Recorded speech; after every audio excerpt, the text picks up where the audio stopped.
meeting.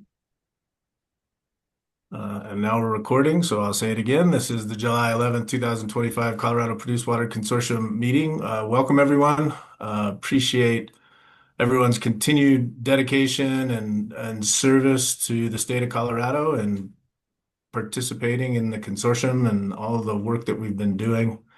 We do have a relatively full agenda today. That includes some housekeeping and announcements from Director Dalton. We're going to hear an update from the Assistant Director for Research. We've got public comment. Director Dalton will provide an update on the 2025-26 work plan. And then the consortium will engage in a discussion around addressing potential barriers to increased use of recycling produced water, potentially presented by a prohibition of centralized produced water storage and treatment facilities in disproportionately impacted communities. We'll hear then an update from the Executive Director's Office of DNR by Policy Director Aaron Ray. And that is our meeting today. So full meeting, looking forward to the discussion.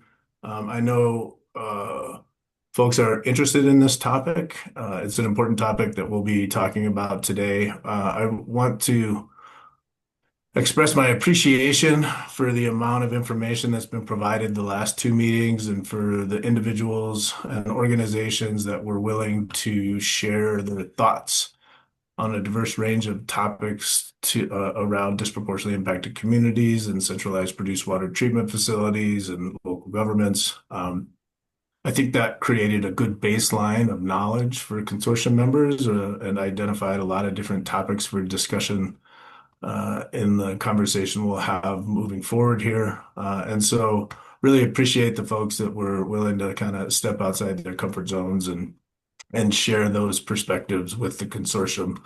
Also appreciate all the consortium members asking good questions and listening to the presentations with an open mind to ensure that we hear and understand the different voices around this topic. And so thanks everyone for that.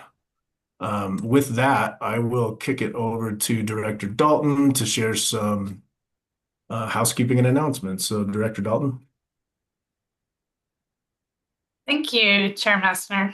So we have a couple member updates, and I wanted to say congratulations to Thomas. His team recently published biological and soil indicators of environmental stress in cropping systems irrigated with produced water in the American Chemical Society's Engineering, Science, and Technology Water Journal. Congratulations, Thomas. Thank you. Appreciate it. Next, I'd like to say we do have a change in membership. Jacob Smith has resigned his seat on the consortium. Jacob was appointed by the president of the Colorado Senate as a representative of a non-governmental organization in the state that works on and advocates for policies related to environmental justice and conservation. I'd like to thank Jacob for his invaluable participation in the inaugural phase of the Colorado Produced Water Consortium. His unique perspective enriched our work, and he will be greatly missed. DNR leadership is reaching out to the legislative leadership to seek a new appointment to fill the vacancy. Next, I'd like to cover the budget. July 1st begins the fiscal year of the state. The state's fiscal year runs from July 1st to June 30th. The budget for fiscal year 25-26 covers quarterly meetings and additional meetings needed to cover work requested by the Energy and Carbon Management Commission, or ECMC.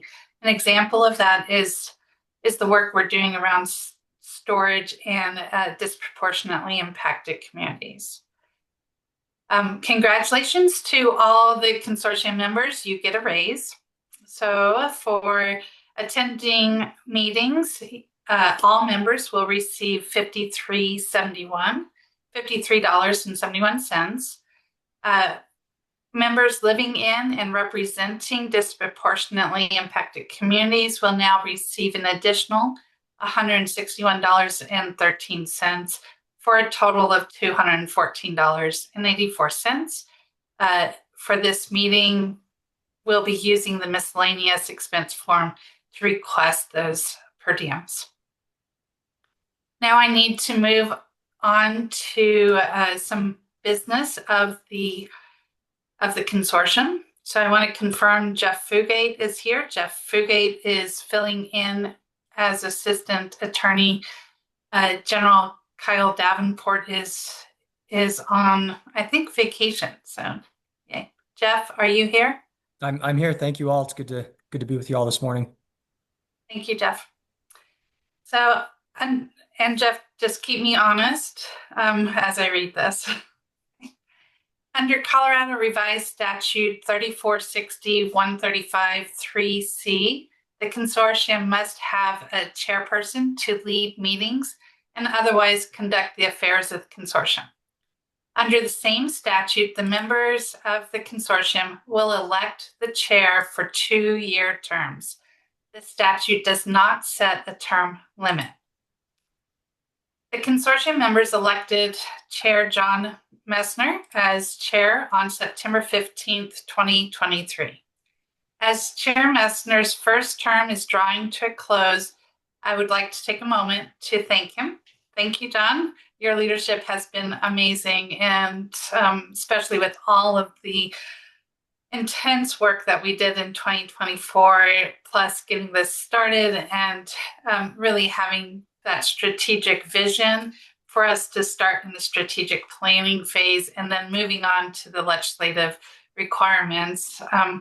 Just a heavy, heavy lift. And I really appreciate your willingness to take that on and just did a fantastic job. I would like to ask you, Chair Messner, are you willing to serve as chair for another 2-year term? Happy to serve if the consortium's interested in keeping me on. Thank you, John. Does any consortium member object to having Chair Messner continuing as chair for another 2-year term? Please raise your hand if you'd like to say a few words.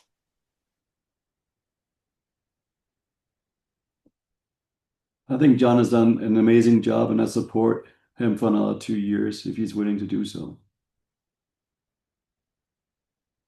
I feel the same way. If you need a nomination for him to continue, I'm happy to do that too. And speaking on behalf of another governing body member, I'll mention that Chair Messner has actually just done a fantastic job on both that front and as chair, and so I'm happy to endorse that continuing. Agreed.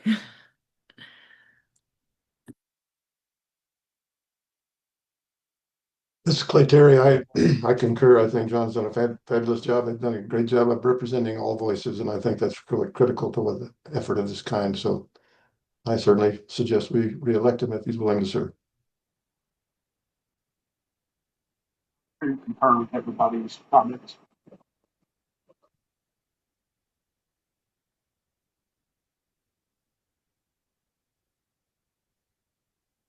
Well, thank you to all the consortium members that endorsed Chair Messner, and thank you, Chair Messner, for, oh, Brandy, did you want to say a few words? Trying to send a thumbs up. Thumbs up. That's probably your best endorsement, John. So hearing no objections, Chair Messner is formally recognized and appointed as the chair of the consortium. And Jeff, if it's okay with you, I'd like to change the term to June 30th of 2027. So the term would start and be coincide with the fiscal year. Is that okay, Jeff? Yeah, that's perfectly fine. It makes sense to align it with the fiscal calendar. And is that okay with you, John? Sure. And thank you for the kind words. Appreciate it. And, really, this is all about the consortium members and the work that you guys have done, and appreciate the continued dedication. So thank you. I just want to hear a round of applause. This is wonderful news. So come off mute and let's give Chair Messner a round of applause. Woo! Woo, woo, woo, woo. Woohoo! Yay! Well done. Yeah, Way to go, John. congrats. I'm such a sucker. Okay, so moving on to further announcements. Harvest of All First Nations and Water Unite are hosting an event that more than one consortium member may be interested in attending. The event will be July 17th in Lafayette, Colorado. It is part of Harvest of All First Nation and Water Unite's Water Talks series. It will include a conversation on produced water. If you are interested in attending, please attend as representatives of your respective organizations and respect open meetings law. The name of the talk is Intersections of Water Inspirations, Right, Relation, and Remediation. At this time, is there any consortium member that is hosting another event that more than one consortium member might attend?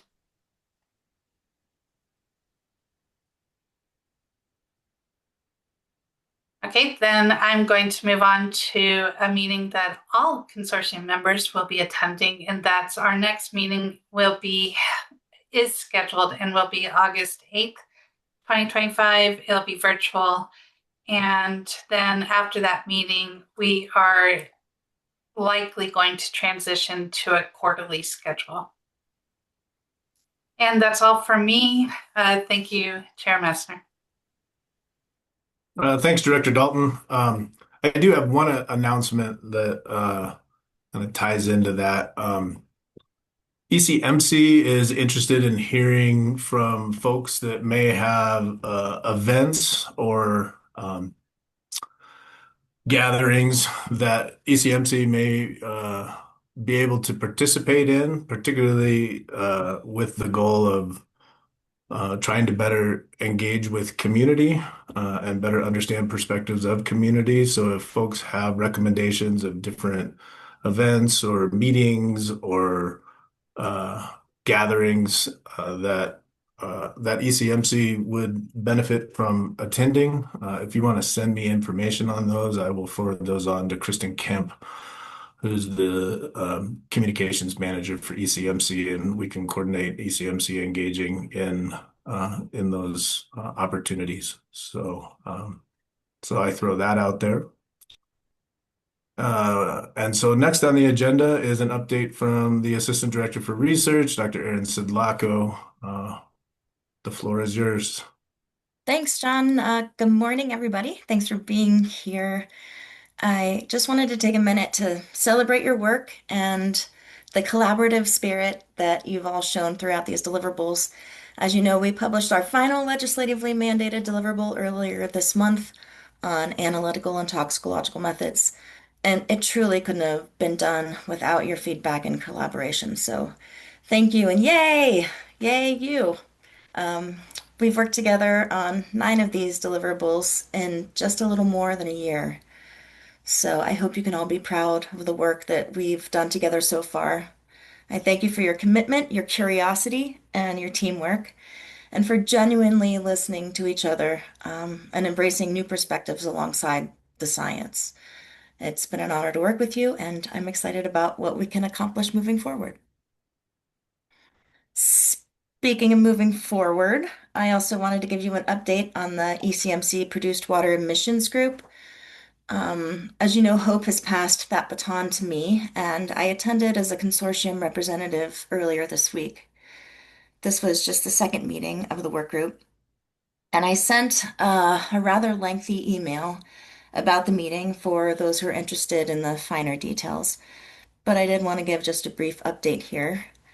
The group's second meeting was primarily educational and focused on understanding current produced water management practices on the Western Slope and in the DJ Basin, much of what we've done with our previous deliverables. And there were presentations from both of those regions. We talked about how the produced water landscape is so different in these two areas and about how these practices might change as recycling increases and how that could affect air emissions. We talked a bit about the similarity in emission sources with both recycling and disposal, like trucking and storage, for example.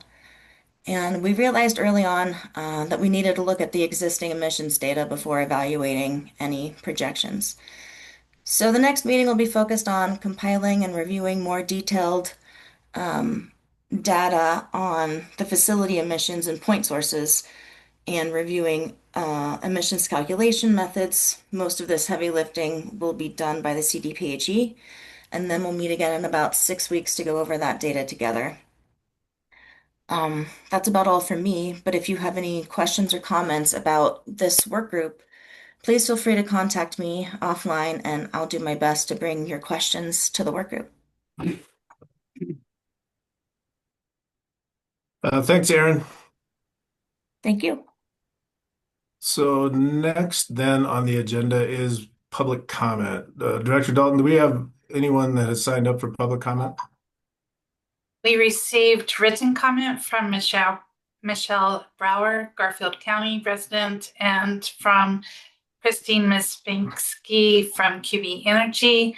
No one signed up to provide oral comment, and I haven't heard anyone wanting to provide additional oral comment. Okay. So then next on the agenda is the 2025-26 work plan. So back to you, Director Dalton. Thank you. And for members of the public, please go online. All of our meeting materials are online, including this presentation. So good morning, everyone. Today I'm presenting the 2025-2026 proposed consortium work plan for your review. I will be reviewing the consortium's updated strategic priorities and work priorities that we developed in our April meeting. Next, I'll be presenting the work we have completed on the first work priority and propose an approach to our next 5 work priorities. As review, the consortium met on April 4th, 2025 to update their strategic plan. Our updated strategic plan is currently on our website in meeting materials under April 4th, 2025. As of July 1st, 2025, the original strategic priority A, implementing legislative requirements, is complete, with the exception of the newly added strategic result A5A, analyze community impacts, and of course, the annual updates to the legislature. The remaining strategic priorities include education, communities and environment, research, and identifying regulatory and policy recommendations. The consortium made no change to the strategic results in strategic priority B, education. A new strategic result was added to strategic priority D, research, and D5, that strategic result is D5, data transparency. And finally, 3 strategic results in strategic priority E, identifying regulatory and policy recommendations, were consolidated. Next slide. Along with the update to the strategic plan, at the April 4th meeting, consortium members identified 6 work priorities for 2025 and 2026 that took into account available resources. The first work priority aligns with strategic priority E, identifying regulatory and policy recommendations.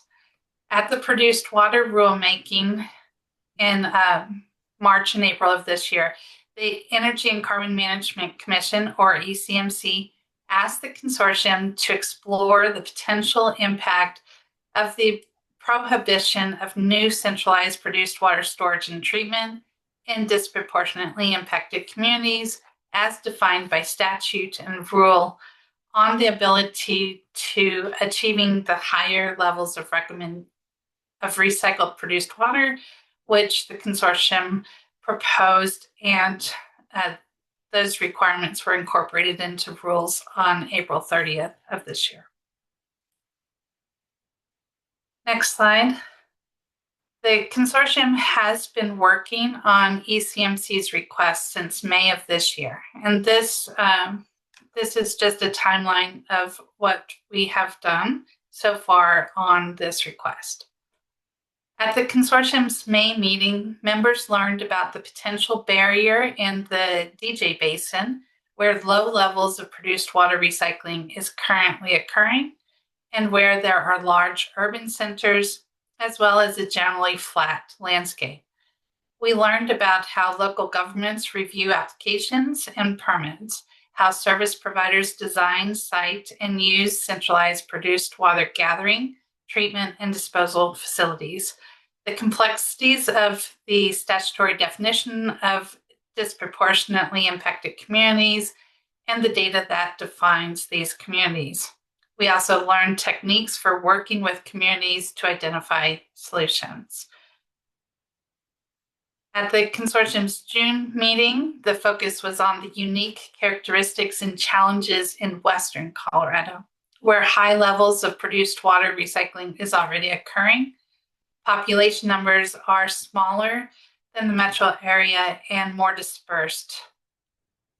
And the landscape contains mountains, large swaths of federal land, large areas of protected wildlife, and generally more snow and less roads than are in eastern Colorado. This meeting was held in person and included a tour of a centralized produced water treatment and storage facility. We also heard from many community members about the impact produced water management has on themselves as individuals and on their communities. We learned about how produced water is managed on federal BLM or Bureau of Land Management lands, and how applications are reviewed at both the federal level and the local government level. Additionally, we heard from ECMC, or the Energy and Carbon Management Commission, regarding the timeline for collecting new data required by the new produced water rules.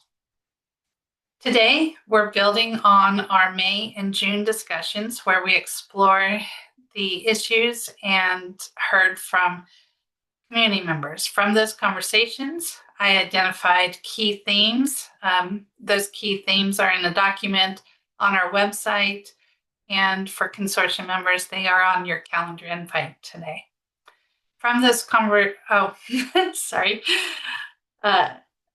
and these key themes are from our discussions regarding the blanket prohibition on centralized produced water facilities in disproportionately impacted communities, and the unintended consequences that need addressing while preserving the intended benefits and protections for DI communities. My hope for today is to receive clear direction from consortium members that will allow me to draft a letter to ECMC with our recommendations. I plan on presenting the draft letter for your review at our August meeting. The letter will be sent to ECMC by our September 1st deadline. For those of you looking at your calendars today, September 1st is Labor Day, so the letter may be sent before or after the holiday. Next slide. Next, I want to revisit the statutory requirements for the consortium's work, which is included in Strategic Result A10, Annual Updates to the Legislature, and the consortium's Work Priority 6, Challenges and Opportunities. As a reminder, every year I work with the Department of Natural Resources Executive Director's Office staff to provide an update in the DNR SMART Act hearings, which are generally held every January, and to produce an annual report on the consortium's work every April. That annual report covers the previous calendar year. As consortium members, you have the statutory responsibility to review the produced water rules to ensure that the iterative and consistent schedule of dates for significantly increasing the use of recycled produced water is appropriate. This timeline and target should contribute to decreasing the amount of fresh water used in oil and gas operations in our state. You will take into consideration population dynamics, improvements in technology, research, best management practices, and produced water infrastructure, while also considering these timelines and targets should not increase air emissions, and they should, as always, forefront in our work, they should be protective of public health, safety, and welfare, the environment, and wildlife resources. The produced water rules went into effect on April 30th of this year. I propose that the consortium reviews the timeline and targets in April next year in 2026, and then move to an annual review based on the calendar year. Next slide. Beyond the statutory requirements and the work we're doing today, the remaining work priorities as identified at the April 4th meeting include basin-specific timeline and targets, research and funding, data usability, transparency and availability, proactive outreach and engagement, and challenges and opportunities. Many of these work priorities are designed to support the consortium's thoughtful review of the ECMC produced water rules. The timeline and deliverables for these work priorities is still being drafted.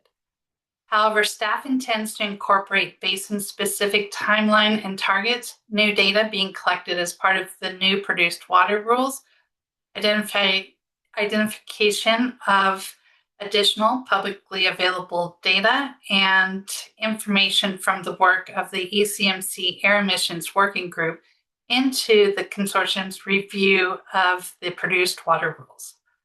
Along with the data needed, meaningful outreach and engagement is planned to support the consortium's work towards addressing barriers to the safe use of recycled produced water. Key takeaways from this proposed work plan. Next slide.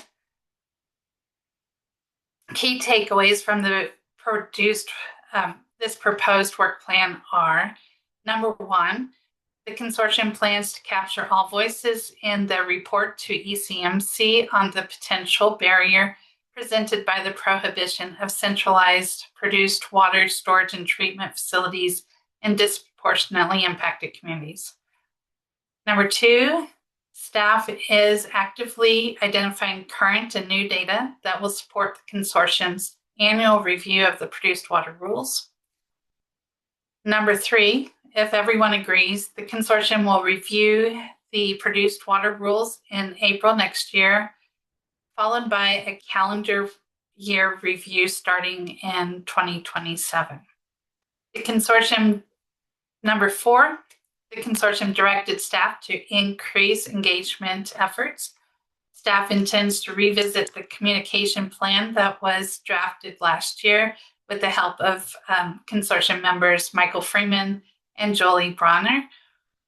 And we weren't able to fully finalize that communication plan or implement it. We plan to present this plan in the future. And finally, the consortium identified barriers, challenges, and opportunities in many of their legislative reports. Staff intends to review all of those identified barriers, challenges, and opportunities and present a plan including timeline and deliverables at a future meeting. Before I take any questions and comments, Chair Messner, if it's okay with you, I'd like to ask if everyone is supportive of using the timeline April 30th, 2025 to April 30th, 2026 for the first review of the ECMC produced water rules, and then changing the review timeline to a calendar year moving forward.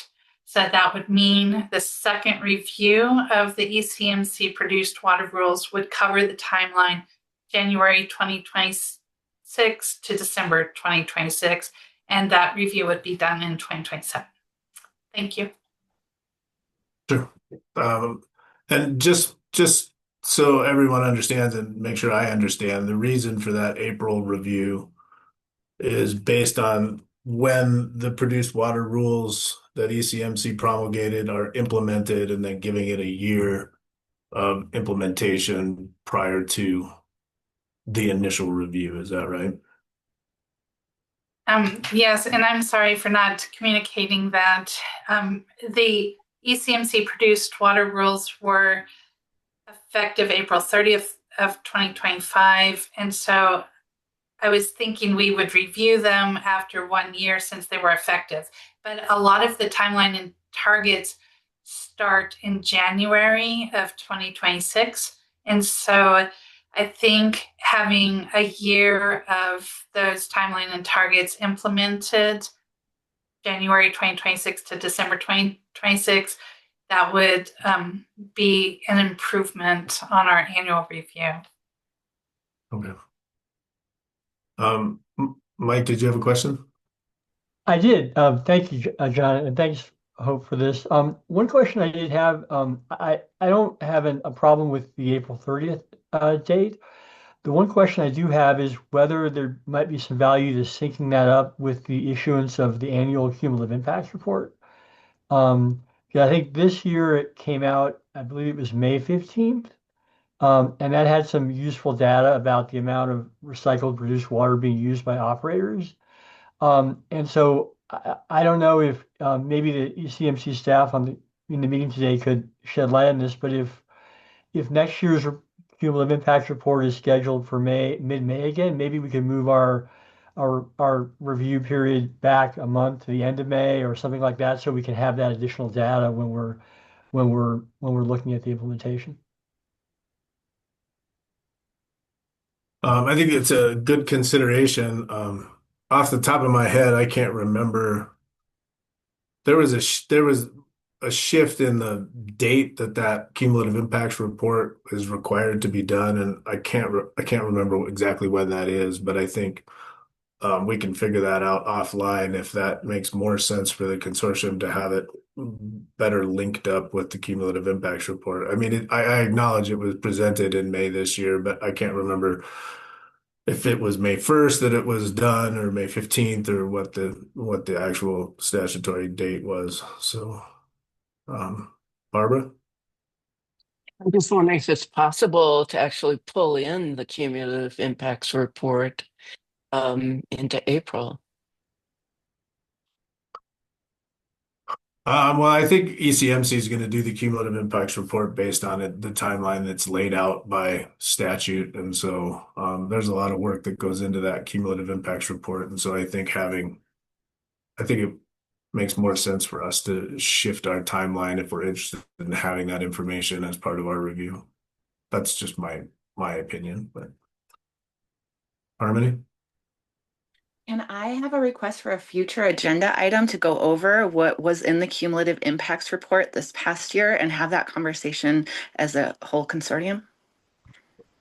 Okay, I'm going to put a pin in that right now, but we'll go back and discuss that at the end of the meeting if that's okay for future agenda items.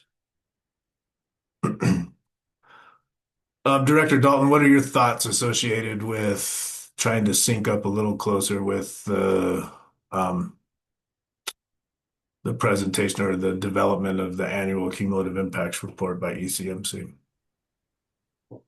I think honestly it's a great idea, and thank you, Michael, for bringing it up. I can talk with Sabrina Trask at ECMC, who leads the development of that report, and probably communicate that to consortium members by email. If there are no objections to syncing it up to the cumulative impacts report, I think that's great. And also, the data that is going into that. Sometimes, from what I understand, ECMC needs 60 days, 90 days to close out a quarter of data. So I will work with ECMC staff and see where the best date would be for that. But I think what I'm hearing from consortium members is we should review the produced water rules early in 2026. And then that date might work again for 2027, but 2027 will be a full calendar year. So we might be reviewing data twice. Anyone have heartburn with that? Okay, I think that's good. What else do you need clarity on? I think that's all. I'm open for questions on the work plan if anyone has them. Do folks have questions on the work plan that was presented?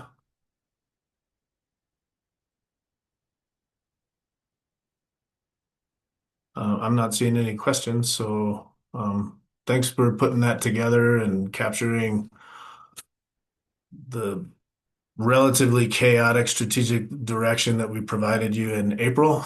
I think you did a good job of getting it all into a work plan, and I appreciate that.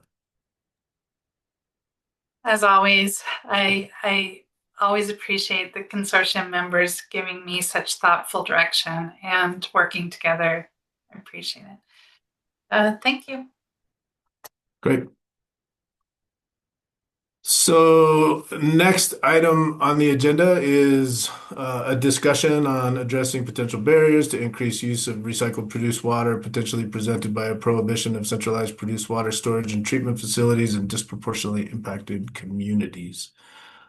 I think we'll dive into the conversation now. I've got a few opening thoughts on it. We'll take a break in the middle of it so that people can stretch for a second, but maybe we'll dive into the conversation now. And so this is going to be a big conversation, and we've been asked to kind of tackle a pretty challenging topic, but that's not unusual for us. We've addressed lots of challenging topics, I think, in a pragmatic and thoughtful way. And I know that we'll do the same with this particular topic. I do want to review, and Hope went over it a little bit, but I do want to review just a little bit the information that was provided over the last two meetings.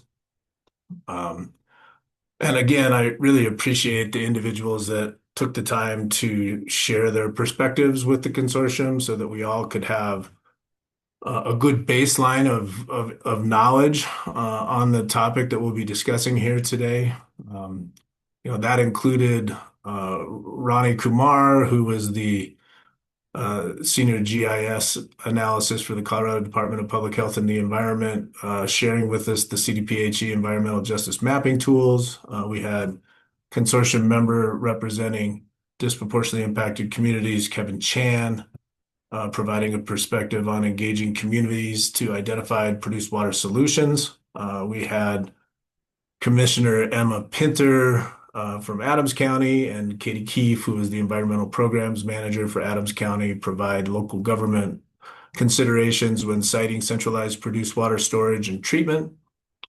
We had Rick McCurdy, who's the Vice President of Innovation and Sustainability at Select Water Solutions, provide information on technical considerations when building centralized storage and treatment. And that was in the May meeting. And then in the June meeting, we had Jeff Kirtland from Terra Energy Partners and Christine Myspansky from QB Energy, as well as Sean Brennan from Terra Energy Partners, provide information on technical considerations when citing centralized produced water storage and treatment in the Piceance oil and gas production basin. We had Carmia Woolley, State Natural Resource Specialist with the BLM, share a perspective on the evolution of produced water management on Bureau of Land Management lands. We had Stephen Arauza, who's the Environmental Justice Liaison for the Western Slope for ECMC, share about produced water facilities in disproportionately impacted communities. We had Matt Sura, who's an attorney for Western Colorado Alliance, share some historical considerations for produced water on the Western Slope. And we had Commissioner Doug Overton from Rio Blanco County talk about DI communities, natural resources, and Rio Blanco County.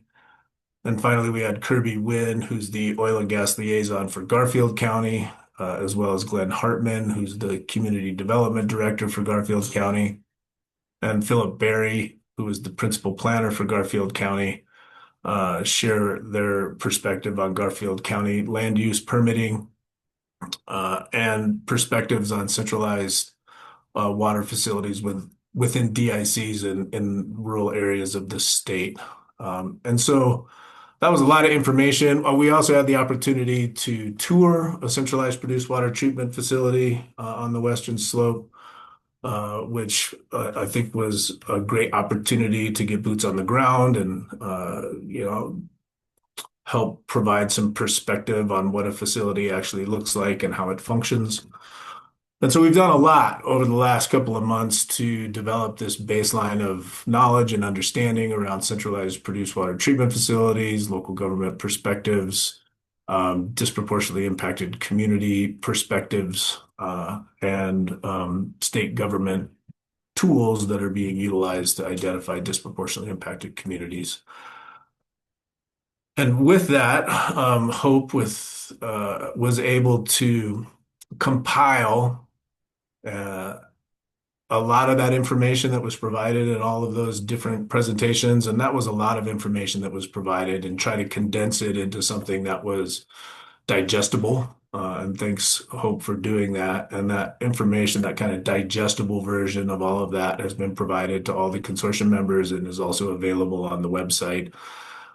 And as I looked at that, there was a couple of things that kind of jumped out at me, and kind of five main themes that seem to be kind of important for us to think about, with kind of the idea that the goal today is to develop a framework for the recommendation that the consortium will provide to ECMC in September. And so that's kind of the overarching goal of our discussions over the next couple of months is developing that framework for that recommendation. And that recommendation could be a lot of different things, but we do need to provide Director Dalton some pretty clear direction on what should be included in that recommendation, so that she can develop a draft between now and August.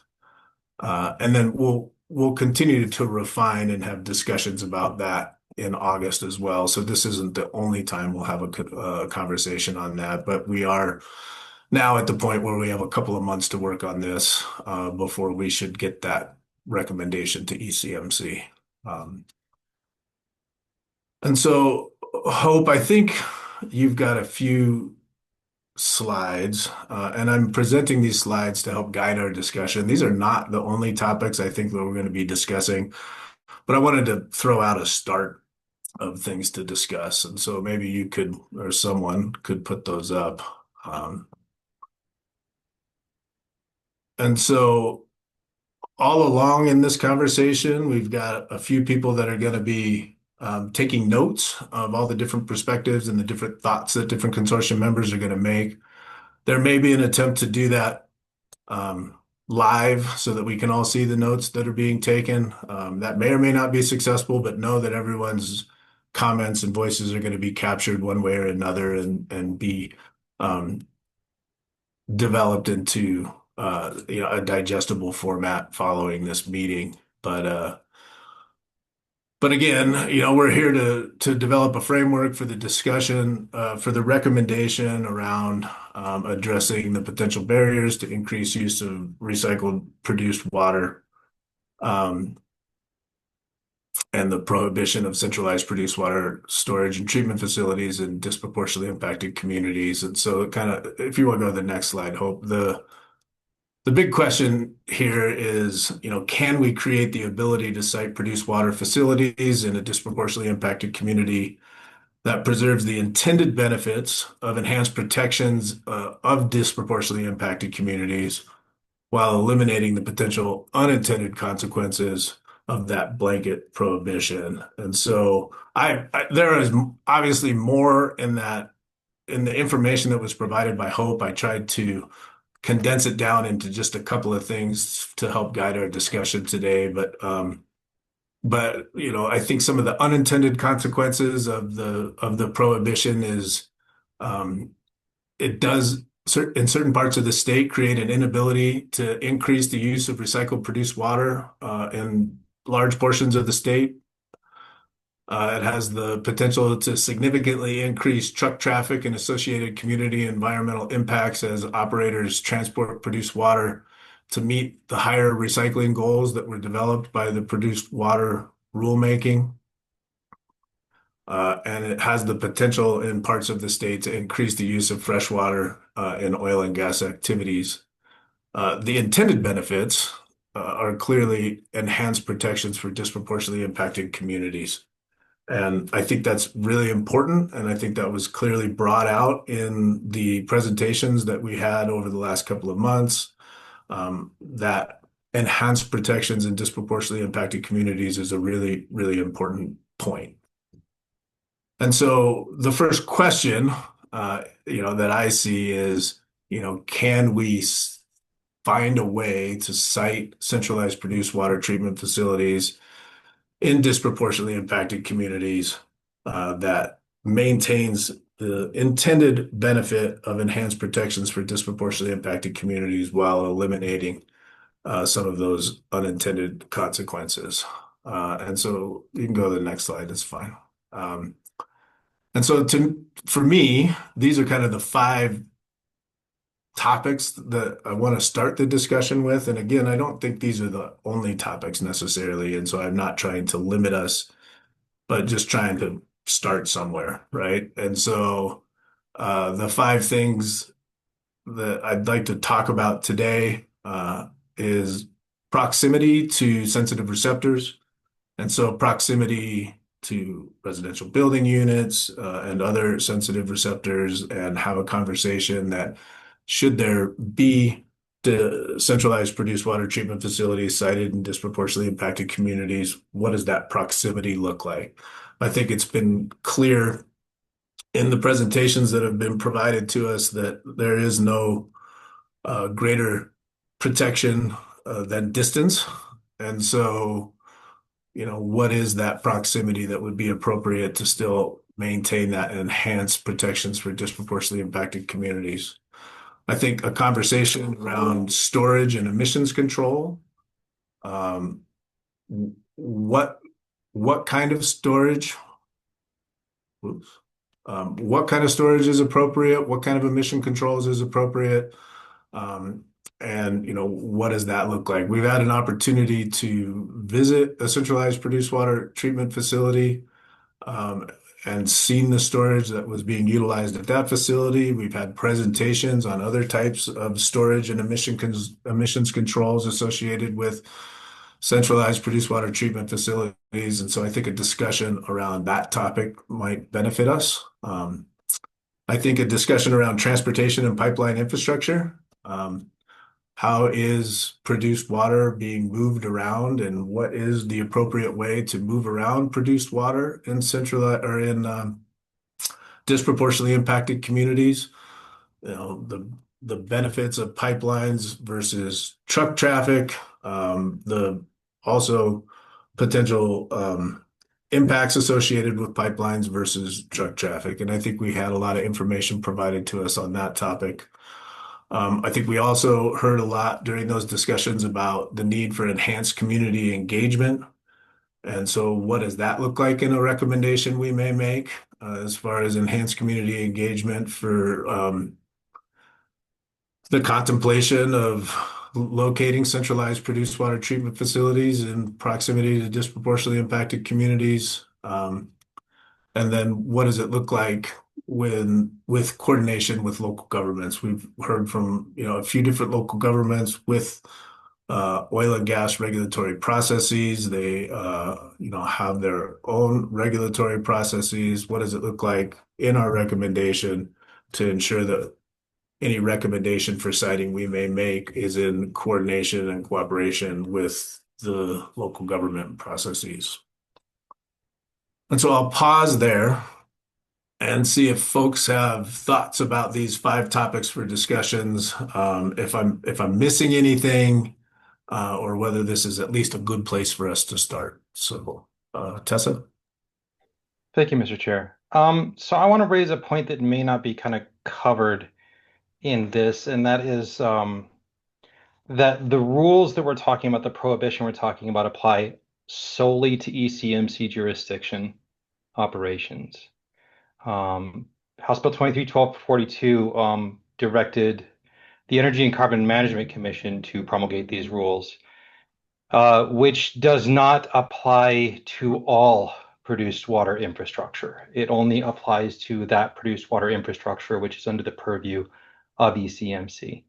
And so I think it's worth considering in these discussions what that means for the ability to have produced water infrastructure in a disproportionately impacted community, as applies to any, for instance, commercial operation which is purchasing or is being paid by an operator to take produced water and then dispose of it in an evaporative impoundment. If they are disposing of it in an underground well, that may also put it under the purview of ECMC, but I want to flag that as a potential context for the discussion. Thanks, Tessa. I think that's a good one, and I should have grabbed that one as well. And maybe I'll slot that in with the local government piece. And I know it's not local government, but we'll call it local government, state government, federal government, kind of the jurisdictional piece, and have that discussion about the jurisdictional pieces. And I think that's a good flag. And they are, I'll do a postscript here. Those operations tend to be actually regulated by CDPHE. Okay. Jolie?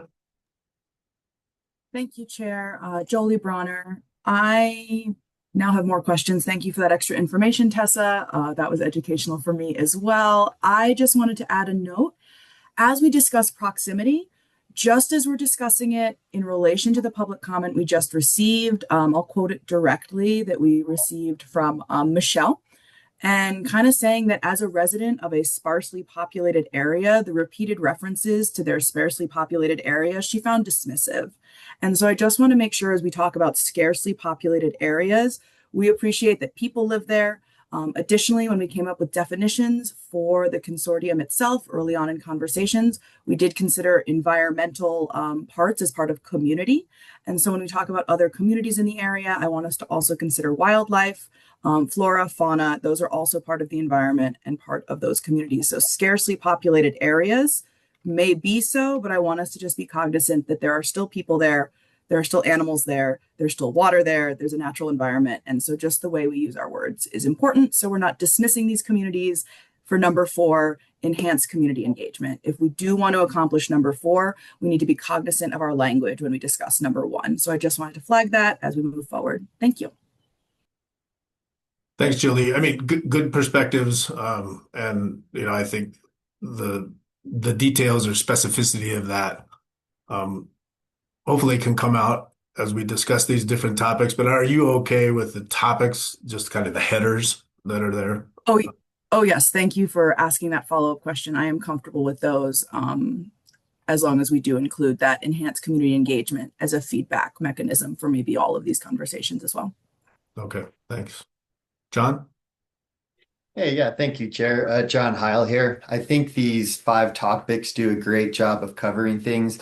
I think Jolie and Tessa brought up some very important points, especially about the commercial facilities still being allowed in these DIC communities. And I think the proximity and the transportation and pipeline infrastructure kind of can also come into play. Even if you're building a centralized water treatment facility at a proximate distance that, seems reasonable. That doesn't mean that the infrastructure and the transportation of those fluids to that facility aren't going to be coming in close proximity to residential building units or schools and stuff like that. So I think it's going to be an interesting way to look at, kind of the interplay between these 5 points and seeing how they're going to kind of relate and figuring out a way that we can kind of harmonize things to make sure these are all being included and that no one is being left out here. So thank you. Thanks, John.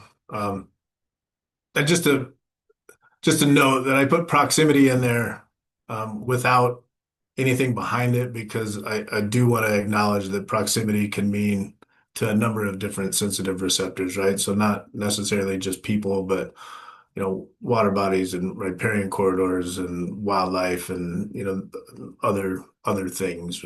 And so I do think those need to be a part of the conversation. Barbara?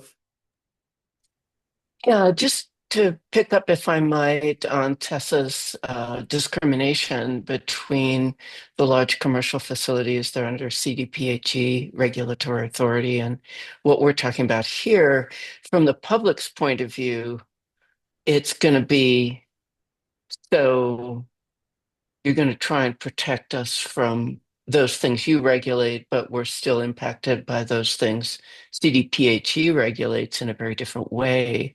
And I know it's not, John, in your authority, but just to put a pin in the question for the legislature, since we're also authorized to make recommendations to the legislature, that there should be some effort to normalize the way these facilities are regulated so that the community feels that there's a coherent plan in place to protect human health and environment.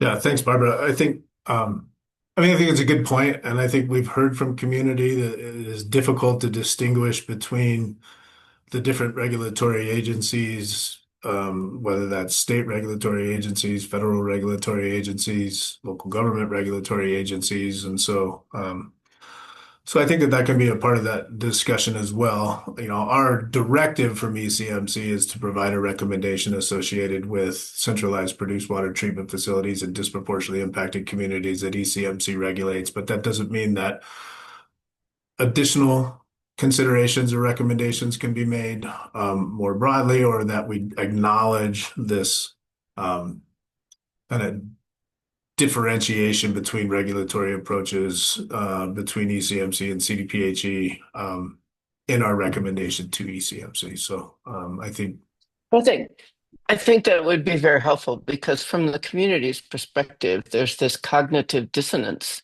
So the state government is, on one hand doing this, on the other hand doing that, with what looks to them like the same kind of facility. So thank you. Sure. Any other thoughts on the kind of the headers? Oh, what have I done? Sorry, 1 second. I've just screwed up my screen so I can't see everyone.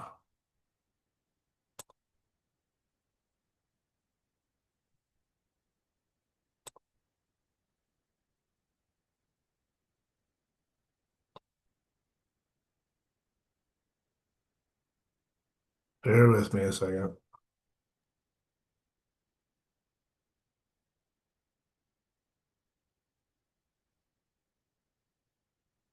Okay, I got it now. All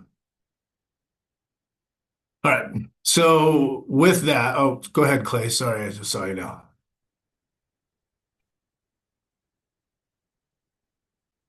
Yeah, John, is Clay Terry here. Thanks. Is the topic around storage and emissions control, is the intent to include a discussion of the types of storage that may be available? I assume that it would be, but just want to clarify that. That was my intent. Types of storage, types of emissions controls. What is that? What does that look like as we consider enhance protections for disproportionately impacted communities, but perhaps allowing for siting of centralized produced water treatment facilities within them. Copy, thank you. All right. Okay, well, let's dive in then. So we'll start with the proximity piece. I think that ends up being a big point of conversation. I think, and I'll just start out with a couple of thoughts. I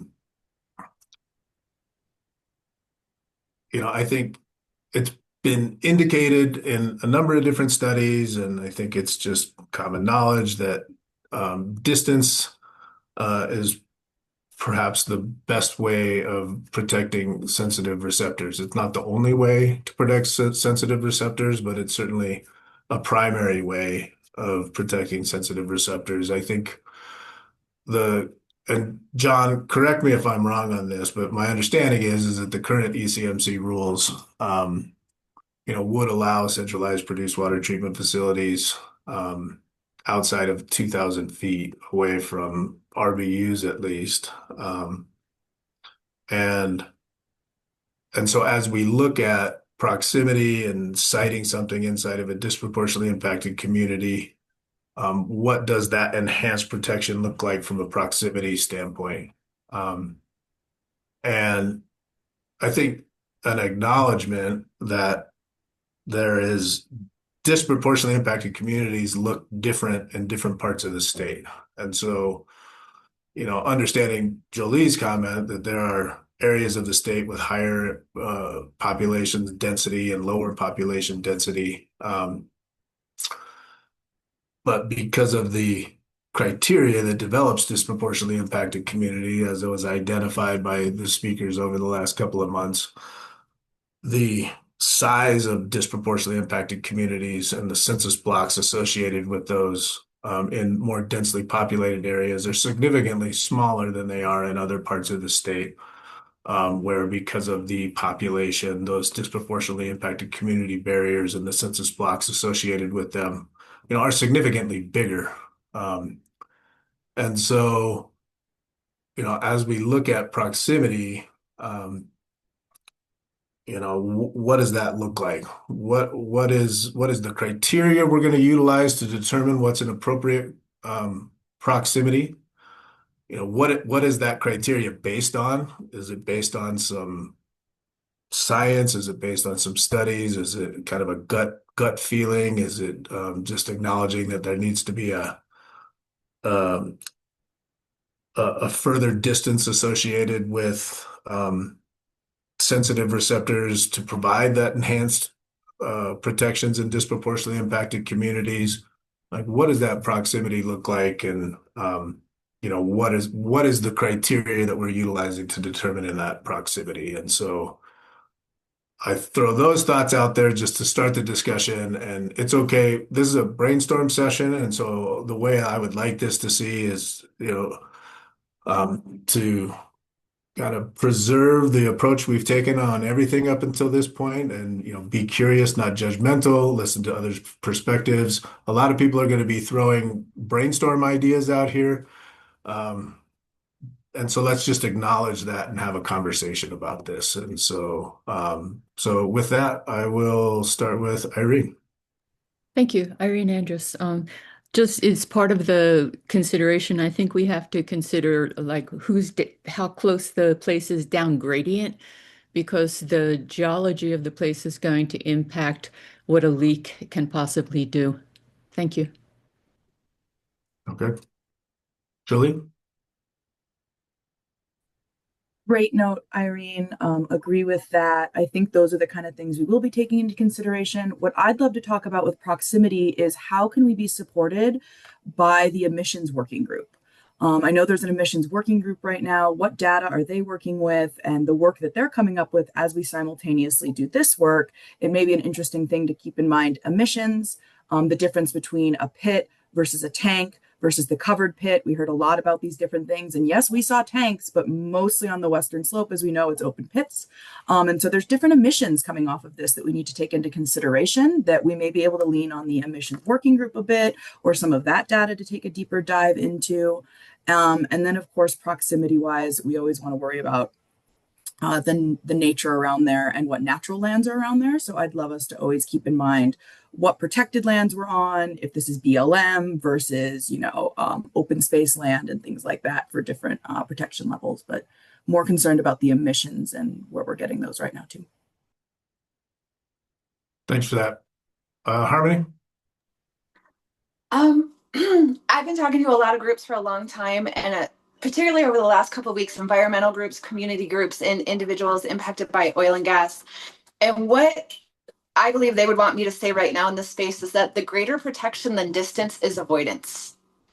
And that many just don't want these things happening in their communities at all. And I know that's not what we are tasked with here, but I do feel like that it's really important to name that, as that's what I hear time and time and time again. And I ask us to be the most protective of possible in all of these conversations going forward. Thanks for that, Harmony. I'll offer just a little perspective on that. I agree with you that avoidance is the most important thing. From my perspective, I think distance is an avoidance tool. It's not the only tool for avoidance, but I would consider it an avoidance tool. Rick? Yes, I just wanted to echo Joey's comments, that I think that as we look into this, we need to keep emissions in mind, particularly from that standpoint and being around the DIC, because obviously I would believe we would want to have a different setback for a facility that had totally all enclosed tanks with a system that captured all vapors off of it. But then even if we wanted to have open air impoundments, there are technologies out there that allow us to strip VOCs out of that water before it gets transferred into the impoundment, which that makes a difference between one that doesn't use that technology as far as emissions are concerned. So just some different factors that we need to consider. Ultimately, when we talk about pipeline and infrastructure, ideally it's not economical to build an underground pipeline system to deliver these large volumes of water to every single wellhead out there that might need them. So typically what industry does is we build a backbone infrastructure of a ferry pipeline, and then typically that backbone can feed wellheads 5 to 10 miles on either side of it using a temporary layback. Now, there's also new technologies available there. We have temporary layback homes that are hosed inside of hose, and then they have conductivity probes set within that inner annulus between the two hoses. Where if the inner hose springs a leak, it sends a notice up, an alarm up, and we've got a leak, shut operations down so we can repair the hose and replace it. So that's just some different things that we'll probably want to consider going forward, because I do believe that trying to avoid as much truck traffic as possible needs to be a healthier. Thanks, Rick. I think Barbara, you were next, and then I'll go to Jesse and then Julie. Yeah, two things. One, Thomas just popped a paper into the chat. I'm wondering if he wouldn't be willing to talk us through what we can learn from that paper just quickly. But secondly, I want to go back and have a conversation with Rick as we're brainstorming here. Rick, you'll remember when you were presenting on Select Systems, various installations, you were talking about drone data collection of VOC emissions.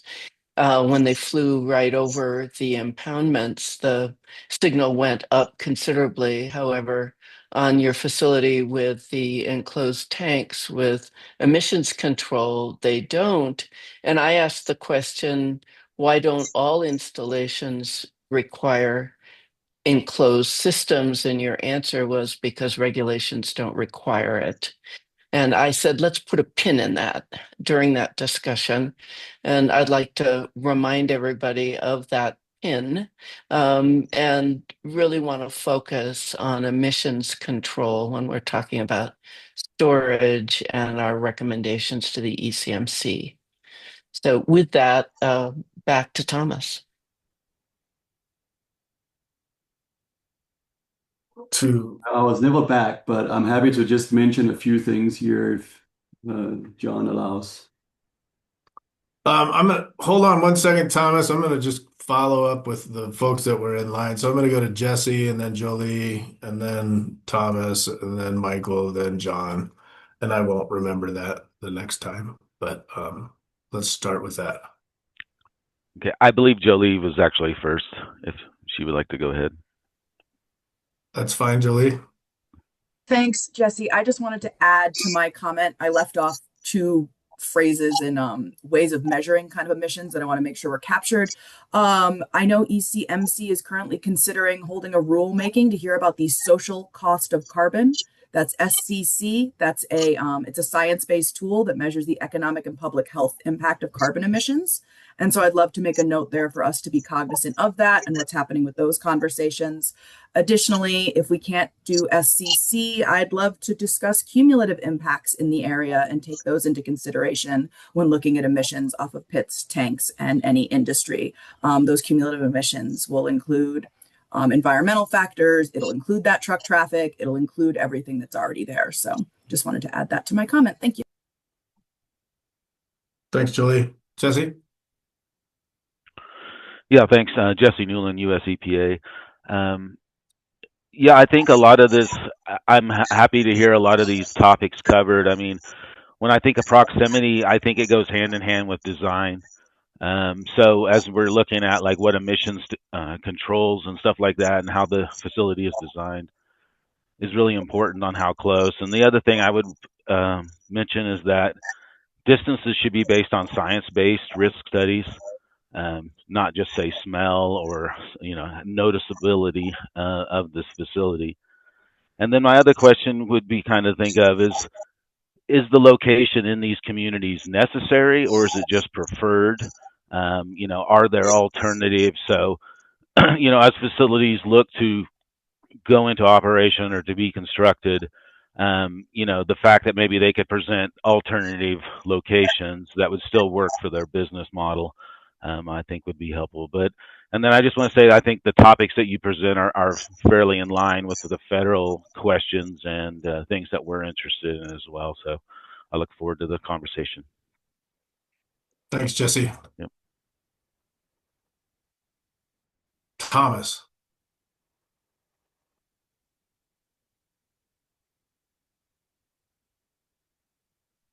Yeah, okay. So I just posted a paper by Professor Jeff Collette in the chat. It was a study that was conducted over, I think, 4 years near Broomfield, Colorado, where they measured VOC emissions pre-drilling, during basically well establishment, and then after the production has kicked in. And as you can see there, the VOC levels are often higher during various transient events such as drilling, and then during production it goes down a lot. And anyways, I don't want to get too much into this paper, but Jeff Collette and his group has done a tremendous amount of work on monitoring VOCs as a function of distance and as a function of different operational processes during the whole hydraulic fracturing event and production. So that paper I put in there is one of many worth studying. I think what is really important here, and I've been doing this for a long time, is before anything is established, whether, like a well pad site and storage facility, make sure to have monitoring in place beforehand. So we have a background, right? So set your monitoring stations up beforehand, whether that is in the groundwater, in the air, super, super important, right? It is very clear that it is often very, very short-term events that results in high levels of VOC. So like minutes or hours, and then it goes back down. It could be a venting of a tank or something like that. And that's important because when we talk about exposure and toxicity, time matters, concentration matters, exposure, length of exposure matters, right? We all go to the gas station, fill up our car, and we accept that, risk of inhaling VOCs during filling up your gas tank. And says risk assessment is super important, super challenging. I think there's a lot of good data out there that we can use to better design these storage facilities going forward. So yes, I think it should be science-based. Yeah, again, monitoring is super important because only by having monitoring before we start any of this can we detect and determine whether or not, these operations have an impact on public health that we should be concerned about. Thank you. Thanks, Thomas. John? Hey, yeah, thank you. John Heil here.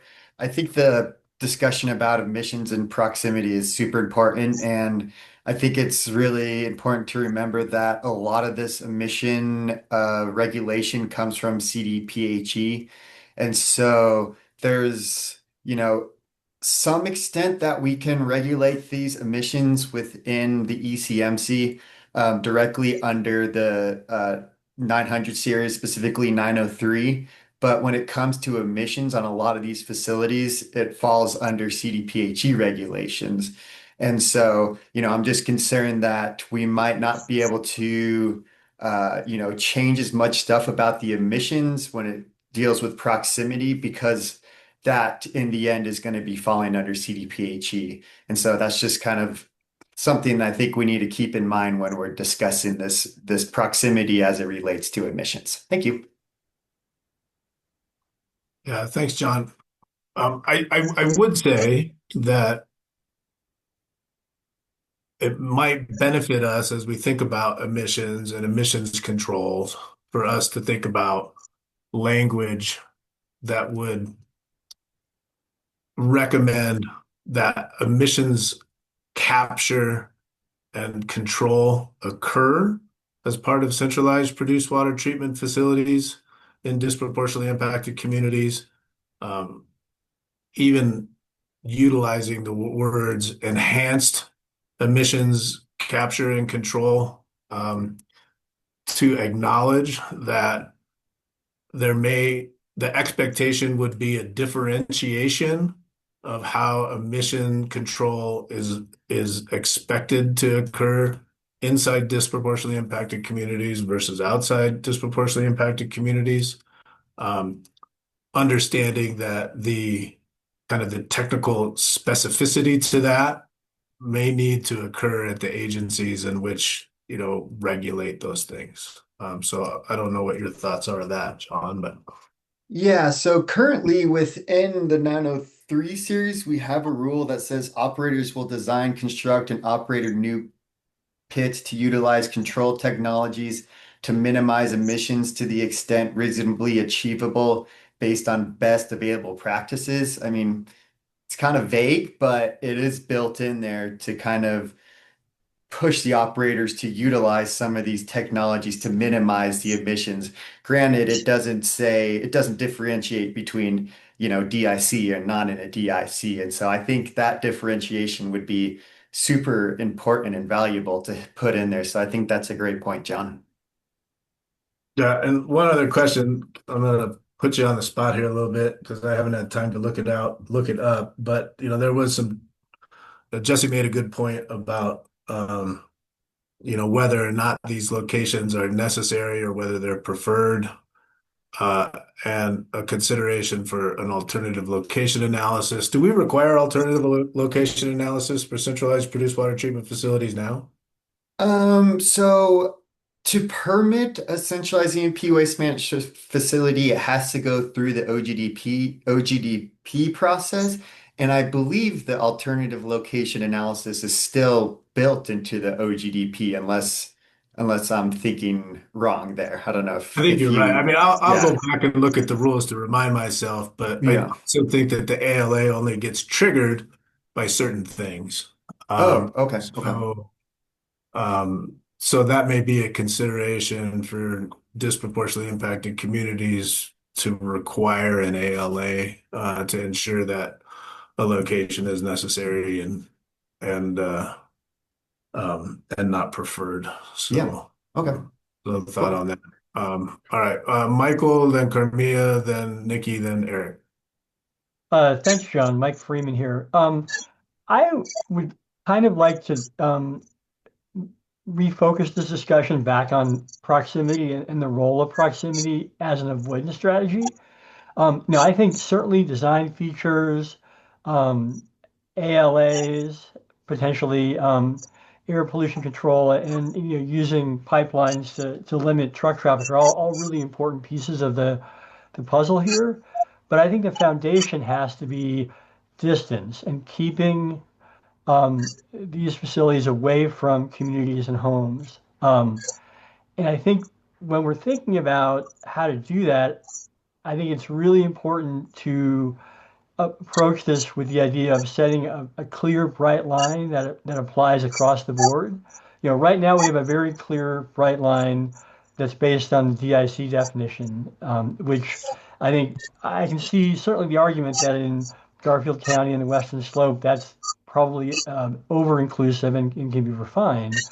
But I think if we're going to refine it, it's really important that we maintain that basic core concept of a bright line that keeps these centralized facilities away from impacted communities.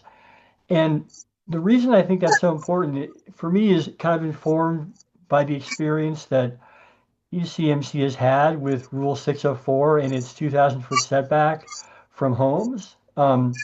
This was adopted a few years ago, and it was, at the time it was a nation leading setback, but it really has failed to live up to its potential because of, frankly, some loopholes that were written into the rule and some off ramps that focused on things like site specific design features or alternative location analysis. And I think what we found is that that setback has been far less effective than everyone expected it to be and that it should have been, precisely because there was less focus on establishing a clear, broadly applicable bright line and more on site-specific analysis, site-specific design features as a way around that function of distance. And so I would really urge folks that, I think John's concepts 2 and 3 about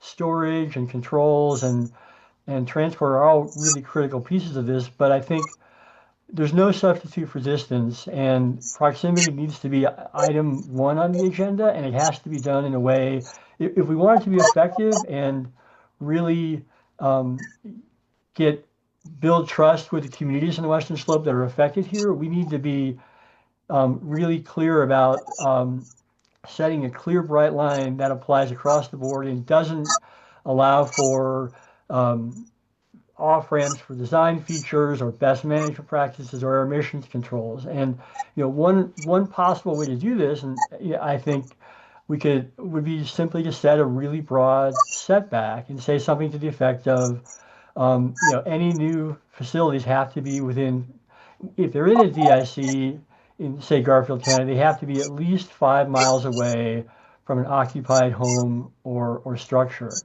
And that setback would have to be, not subject to the substantial equivalence standard that's in Rule 604 or for comprehensive area plans. It just has to say you can't put it within 5 miles of someone's home unless that resident gives informed consent. So you let if there's a homeowner that's within 5 miles, but the operator works out an arrangement with them, fine, they can do it. But otherwise, they just have to keep it away from people. And I don't think, looking at the maps, I don't think that would be an insurmountable burden for operators. I mean, the facility we looked at um, last month was, I think it was 12 miles away from the nearest permanently occupied home. And so I would urge us to think about this in terms of a really broad, clean setback from homes that would be the foundation of this, and then we can, on top of that, add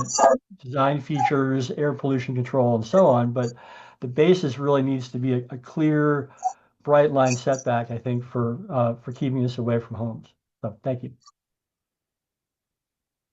Thanks, Mike. Hey, just a note, we're getting a little bit of feedback, and so if you're not speaking, if everyone could be on mute, I think that'll help with the feedback thing. So thank you. I think Carmia, you're next, and then Nikki, then Eric, then Tessa. Good morning, Carmia Woolley with the Bureau of Land Management. So to basically support what Michael noted, Colorado is trying to foster increased use of recycled water or reuse of produced water, reduce the use of fresh water. And I think, as we've discussed several times, the unintended consequence of the ruling, the ECMC's ruling, is really not allowing new produced water treatment facilities in areas with disproportionately impacted communities, as we saw in Garfield County recently. The way in which DICs are defined and how that is determined, I think, is the unintended consequence. So if we can really focus on that definition, I think we can all be on the same page there, that the way DICs are defined and determined means that certain counties won't allow those facilities, even though there are not people and potentially sensitive wildlife nearby. Obviously, there's risk in decisions, and so usually, even when the BLM is evaluating oil and gas development proposals, we are looking at the risks associated with those proposals. So another person noted that CDPHE has jurisdiction over large facets of our discussion, and not so much ECMC. And being a BLM representative, that is something that comes to mind all the time, is who has the jurisdiction when we're talking about oil and gas development or other matters. And really the main thing in my role with the BLM is to make sure that we are complying with laws, rules, and regulations. And if I don't have that authority, but I'm permitting development or an activity, I'm talking to those other agencies that have that jurisdiction. I can't just turn a blind eye to that. So do keep that in mind, and we do have those people represented and easily accessible to inform us of how they view things, the data they've collected. Okay, so on that note, so I want to basically talk through my mindset and the process when a proposal comes in, especially involving a produced water treatment facility for oil and gas development. So Eastern Colorado tends to have a lot of DICs in proximity to oil and gas development, or that's a vague term, but compared to the western slope of Colorado, there's just a difference in populations, right, and how things are distributed. I think that's a fair thing to say. Not in all occasions, though. So want to make sure that we're talking apples to apples. So regardless of where we're at, the first thing that I'm looking at when a proposal comes in is what does the proposal entail?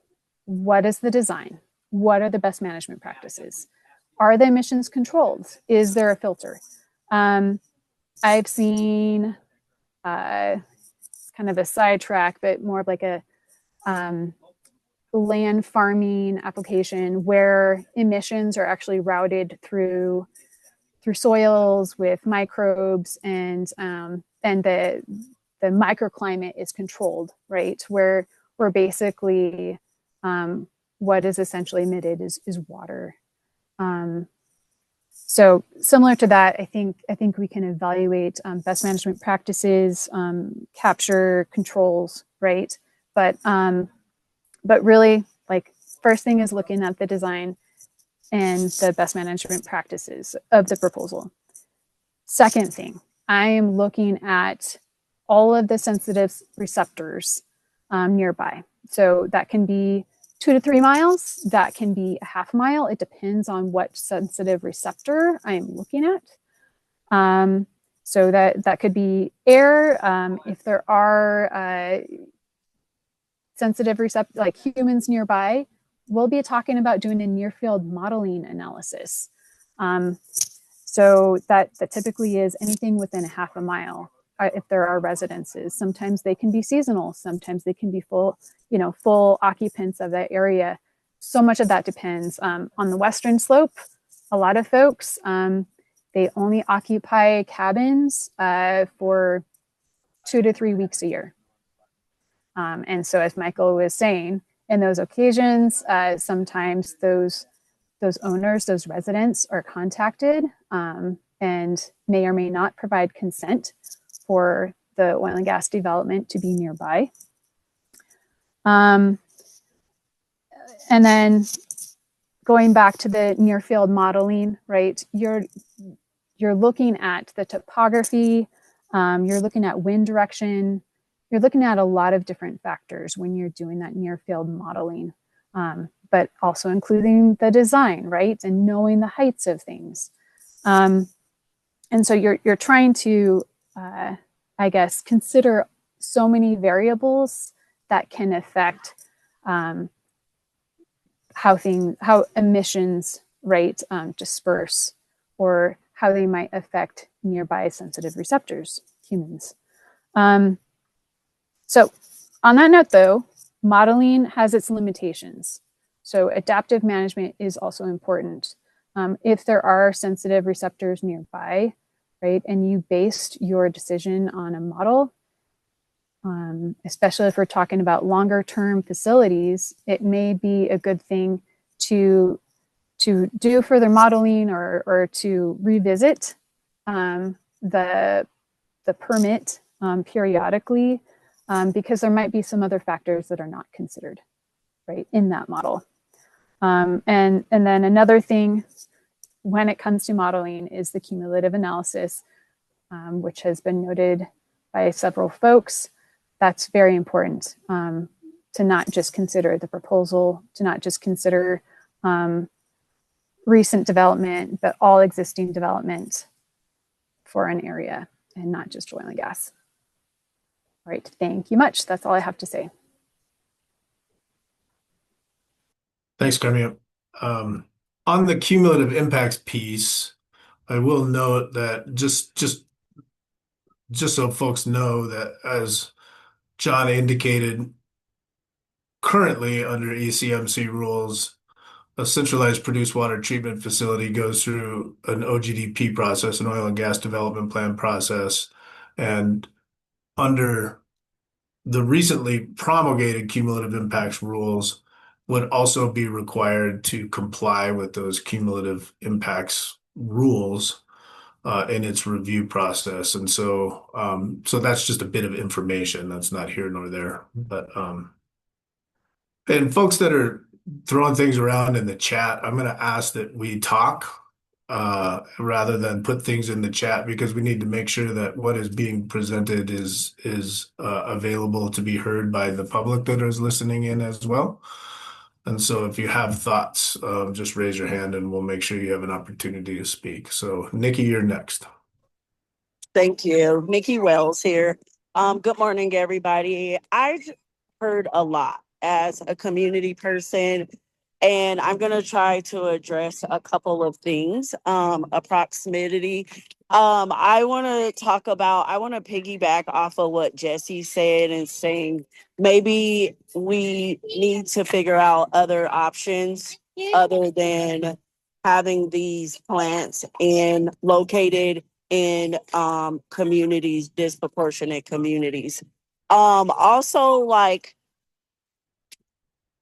how does it look involving community and their inputs, because I've seen different communities affected differently, and we are making recommendations for different communities. And I don't know how this is going to look for us, but maybe having outbreak groups where we talk about how these different locations look and the effects, because yeah, we were in Garfield last month and we went up to Rifle, and that facility was beautiful, but that facility isn't gonna look the same way as where I'm at right now, or close to um industry locations like Suncor and stuff like that.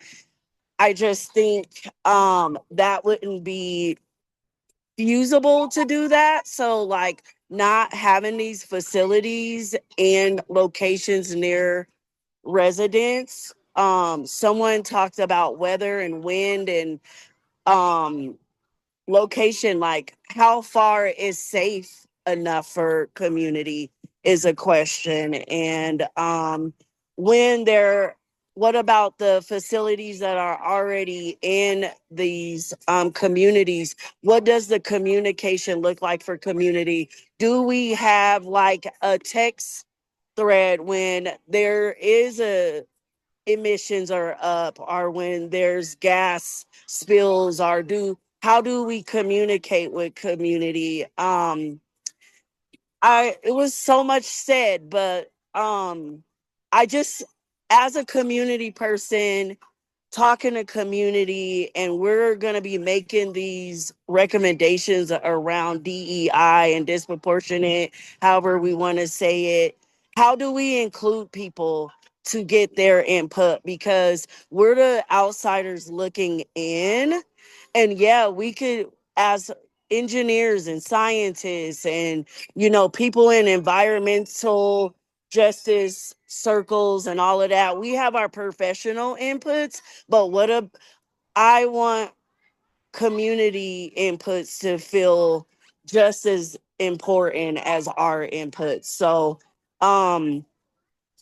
there were so many things. I'm at work and I'm on here, but this everybody has said some great things and I agree with most, but communication with community is so important, and making these recommendations.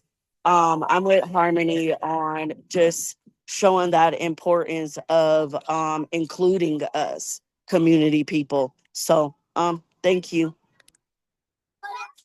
Thanks, Nikki. So I acknowledge that some folks are needing a break right now, so I'm going to ask that Eric go, Tessa go, and then if Thomas and Carmia, if you could keep your hand up, and I'll get to you right after a break after Eric and Tessa. Great, thank you. Can you hear me okay? Yes. Super. Really appreciate the comments. And I guess just a couple things I want to add briefly is to kind of frame the situation here, that it is transactional. There are some trade-offs with this whole process. And I think people have highlighted the impacts to communities, the consideration for just how much water can be recycled, the air, the roads, all of those factors. And so as we continue to discuss this process, I think it's important to remember it may not be an all solution. It may be that there are some things better and some things not as good, but trying to come to a consensus on what is the best total outcome for the initiative that we're looking at.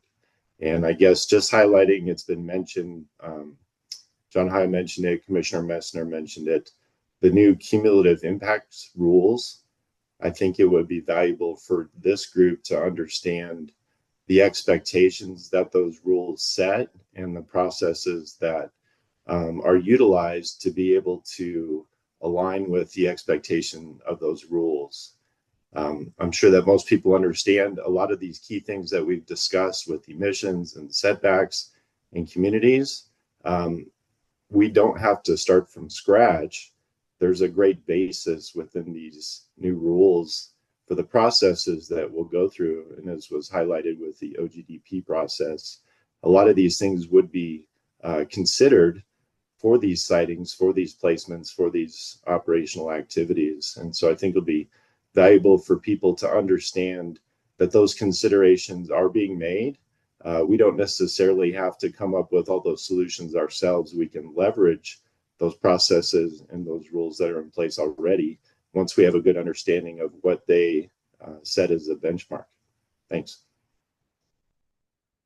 Thanks, Eric. Tessa? Yes, and I'll try to be brief so that people can take the bio breaks they need. I wanted to address some of the things that the audience, the attendees may have missed just because they were posted in chat. We're talking about proximity, about the need for that the clear bright line that Mike Freeman mentioned, and I really appreciate that approach. I also want to note that the clear bright line isn't usually very clear. The only reason DI boundaries are clear is because they are set to census boundaries that are established, such as county level, census block group level, and whatnot. Specific setback distances are extremely difficult to set as a blanket prohibition for all levels of government, quite frankly, because it's hard to put a one standard applies to everything sort of thing on this, especially when that standard can easily be needed to be bypassed in the interest of it's only affecting this one person and they own the land and they want it there, sort of thing. So that can be very difficult on that front to manage. And I'm talking about the more isolated Western Slope kind of concerns here when I'm talking about that. Adding, I think, or even recommending a proximity limitation that is other than has already been established in existing regulatory practices in the state, I think would need a significant amount of scientific backup and agreement, of which I have not seen, unfortunately. So that there aren't a lot of things that agree that it's this distance is good enough, quote unquote, on that. So that's kind of the caution I want to raise on that is that it is recognized that proximity is one of the most effective tools to utilize for in terms of setbacks, but is very difficult um, to quantifiably set in an effective universal manner. Thanks, Tessa. I acknowledge that there's Thomas and Carmia and Michael have their hands up. Please keep your hands up, but I do want to give folks a chance to have a bio break. And so we'll take a break here for about 10 minutes. After we come back, I really appreciate kind of the open conversation that we're having here and the different thoughts that are being thrown around. I will strive over the next hour when we get back to start to kind of corral that openness and try to refine us into at least considering some specifics in each of those kind of bigger areas, the bigger kind of headers that I had developed, and see if we can't provide a little bit of clear direction to hope. We're not going to solve this today, and so I think it's important to know that. But I think that if we can provide some things for hope to kind of incorporate in a draft recommendation for us to react to in August, which may not be have consensus of everyone today, right? And so I think that's important that well, our goal is not to have consensus around everything today, but to try to get something to put in a draft for us to then react to prior to the August meeting and then have a discussion on that in the August meeting. So as you're thinking about over what might need to be involved in that over the next hour during the break. That's kind of my initial thoughts there. So I'm done talking. We'll be back at 10:55 and continue the discussion. So thanks.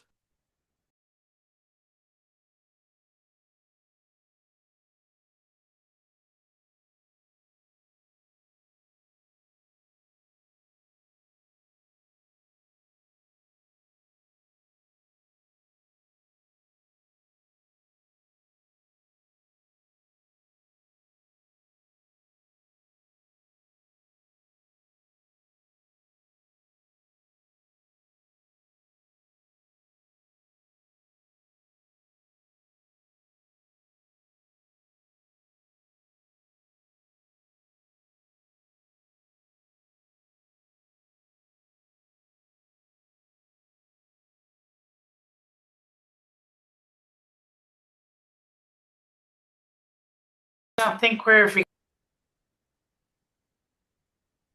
Okay, welcome back, folks. Appreciate the discussions up to this point. Thanks for people engaging in the conversation and bringing up some really important things for us to be thinking about.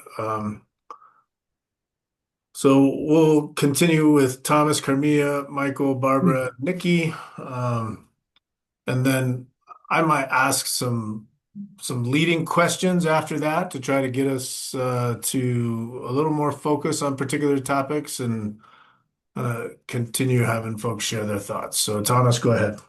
Okay. So one of the things we haven't discussed so far is the fact that VOCs and NOx are not only, potential carcinogens, right? If they are at high enough concentration, but they're also precursors for ozone production when exposed to UV light. And so ozone is one of the things that are regulated in the state of Colorado. We often see when we drive down I-25 ozone alerts.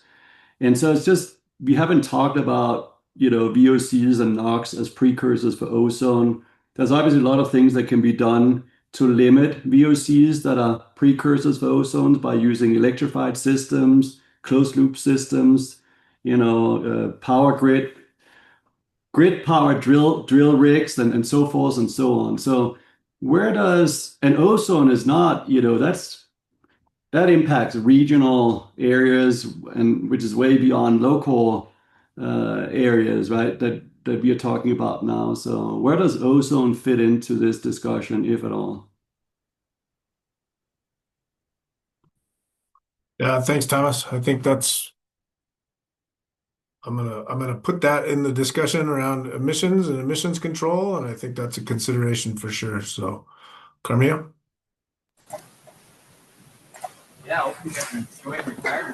Okay, so as we're continuing this discussion and thinking more about definitions and what is easy to follow or define. Okay, so here's my idea. For the DIC right now, and virus screen is the tool that is used, right? And it's based on census block data. Perhaps that can be the default that the operators can use. And if they don't want to use the default, then perhaps a site-specific, more detailed analysis can be used to determine, proximity to DICs, right? Because I think, right, when it comes to DICs, I think we all have the same, thoughts, visions in our mind, what that means. But census block data only goes so far, and it's by county. So if they want to zoom in to, a more specific locality, they can do that, but not all operators have to do that. A lot of operators would just be using the default. Thank you. Thanks, Camilla. I want to provide a couple of thoughts on that, on just DIC definition in general. So the definition of DIC is developed in a separate legislation, obviously, than HB 23-1242. It was developed in a legislation that applies to all state agencies. The likelihood that there's any modification of the DIC definition legislatively is probably non-existent, to be honest with you. However, I acknowledge that, but I also want to note that it's not just census blocks, like as was presented to us in May. And Tessa, correct me if I'm wrong here, but there's 5 different criteria that are utilized in order to develop what is and what is not a disproportionately impacted community. Census block tracts being one of them, and census block tracts are not always all count an entire county.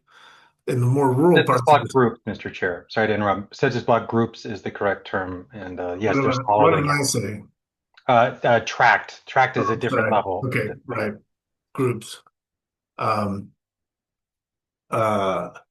and so in the more rural parts of the state, it could be a county, but in the more um, urban parts of the state, they're significantly smaller than a county, significantly smaller than a city. But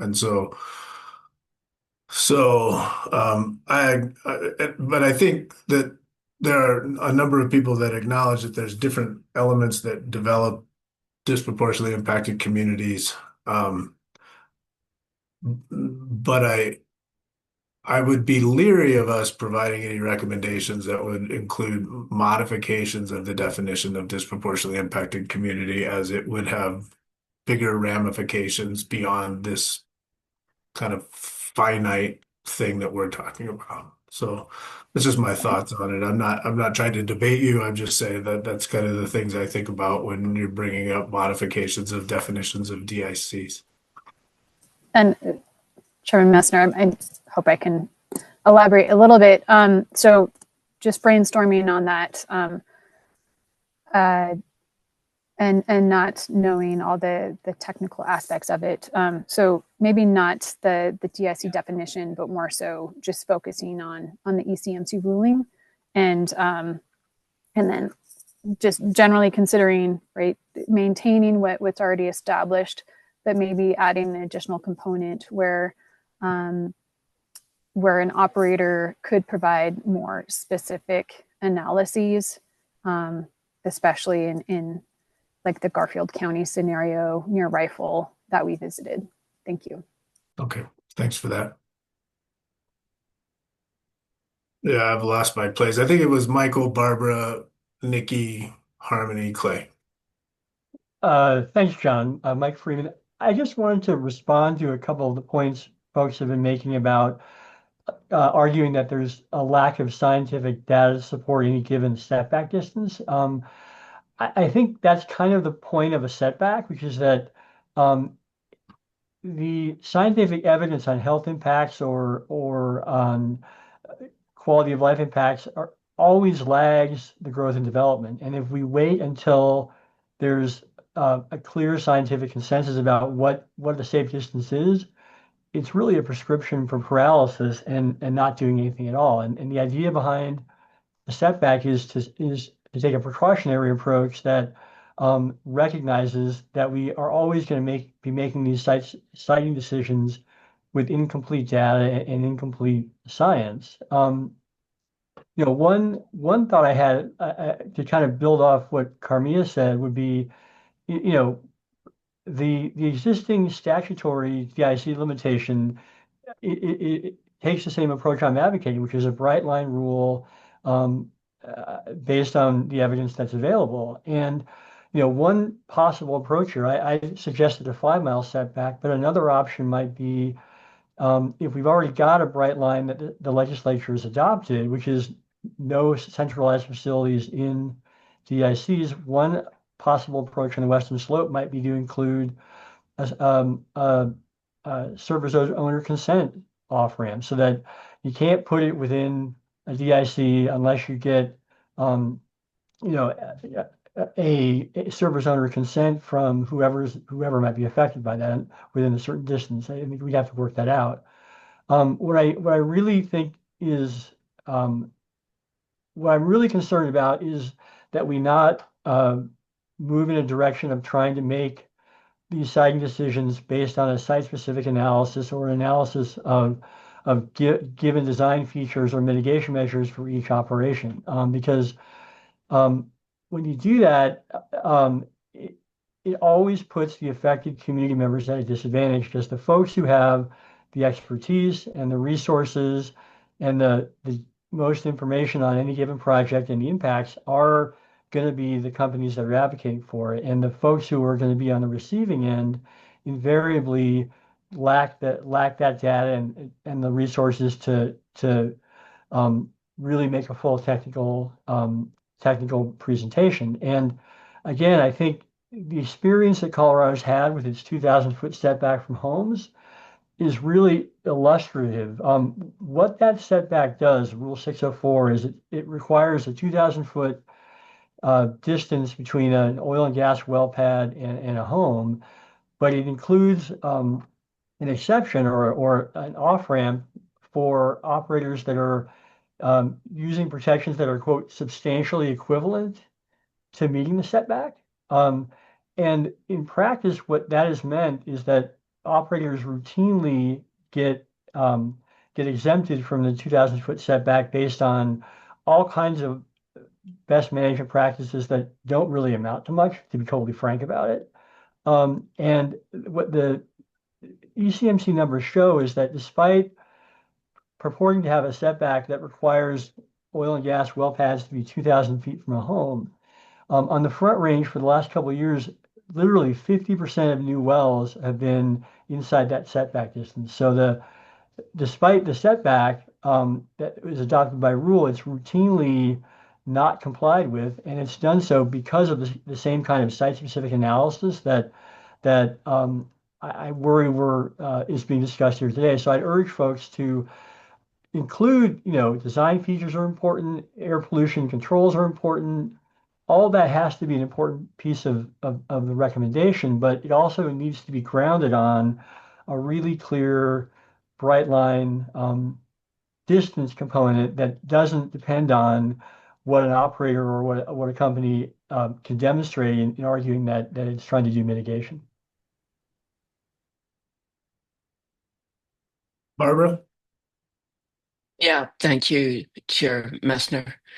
I have two comments. One, there was considerable discussion earlier by several people about the cumulative impacts rule, and there's value certainly in including the data from the annual report in our overview, our annual overview, but to use it as a model for what we're attempting here, I think is fallacious in that there are no thresholds or consequences built in to the CI rules. So just a caution here that it's going to be useful to look at that data, but as a model, it would fail to provide any protections to communities or environment.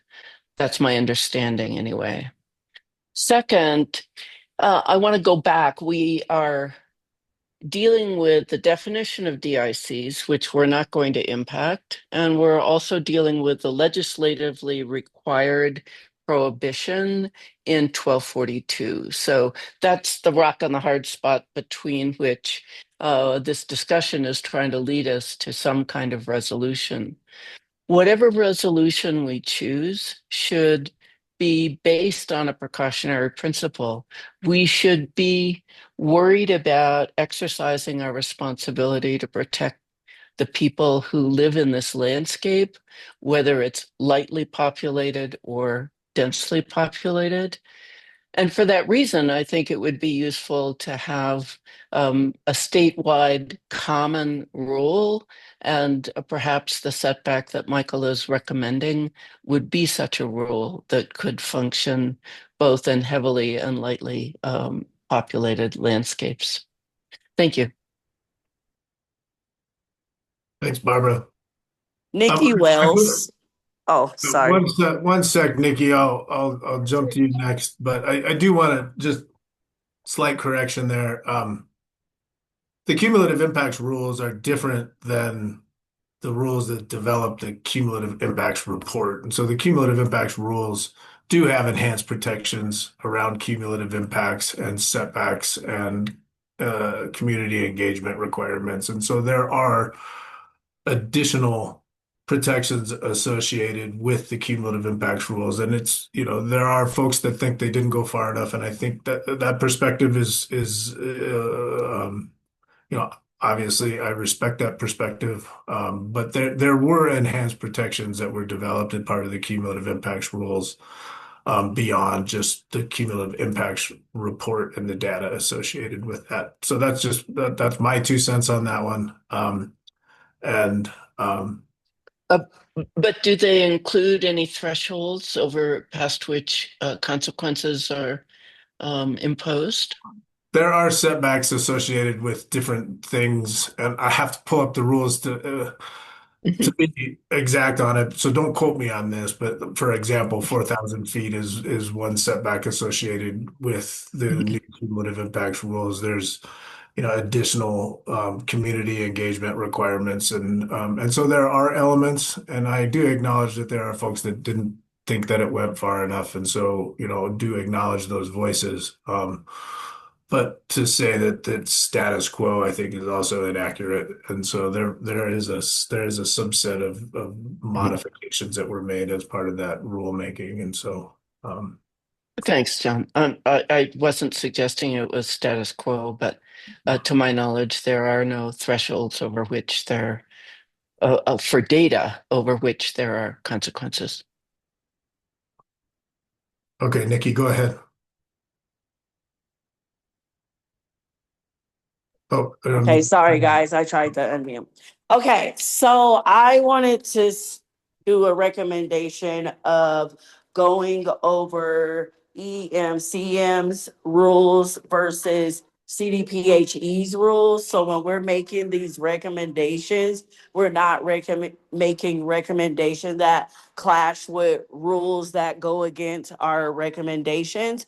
Also, I want to say that climate crisis is real, and yes, DEI community protection is so important, but every community should be protected, and we need to think about that because yeah, DEI communities are highly impacted, but the way of the growth of gas and industry and what's going on right now, none of us are safe. So I just wanted to say those things. But yeah, thank you. Thanks, Nikki. Harmony, then Clay. Back up a little bit so that I fully understand what is truly the issue with the treatment facilities. Is it the amount of emissions that they're allowed to permitted to put into the air directly in the community? Do those emissions come from the actual processing of the water or from the storage of the water? Because I'm thinking back about something that Rick said was that there's a way to remove the VOCs. And so I just wonder then why, if that's the issue, why isn't that being done? Am I missing something here? And can somebody help me clarify what truly is define the issue for me of why the treatment facilities are a problem? So I'll open that up to the group, but I'm happy to provide my perspective on that. I think that's why we spent the time the last couple of meetings to hear from different folks around centralized produced water treatment facilities and any community concerns that may be out there, what potential impacts there are, what potential benefits there are associated with it. And so I think that goes back to um, kind of the five headers that I tried to develop here is, one of the concerns that I think we heard, in those presentations and we've heard from community is a concern around proximity. And proximity, in a lot of respects, it was proximity to people. And so whether that's, impacts associated with, visual or aesthetic impacts, odor impacts, truck traffic impacts, emissions impacts, lighting impacts, the potential for spills and releases impacts. I mean, those were the concerns I think that were identified, and I'm certainly not stating all of them, but I think those were the things that were identified as potential concerns associated with centralized produced water treatment facilities. And some of the information that we heard from was concerns around impacts of oil and gas development in general. And so some of it wasn't distinguished necessarily to centralized produced water treatment facilities versus oil and gas in general. But I think those were some of the things that community was concerned about. I think also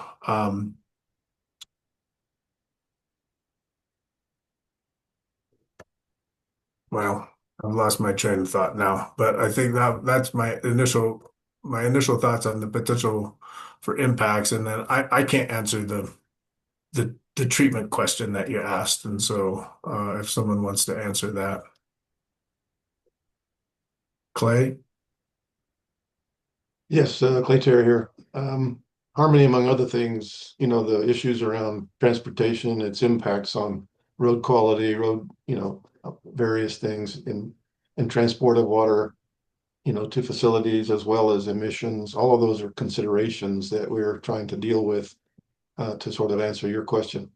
The thing I wanted to point out, that I raised my hand about, was in the spirit of trying to uh, address all the major sort of things that come up around the topic of proximity.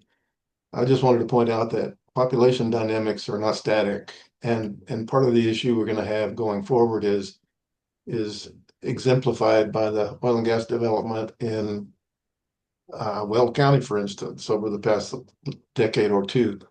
And many of the problems that we're seeing are the function of population encroach on existing oil and gas field operations, or in areas where oil and gas operations have been ongoing for many decades.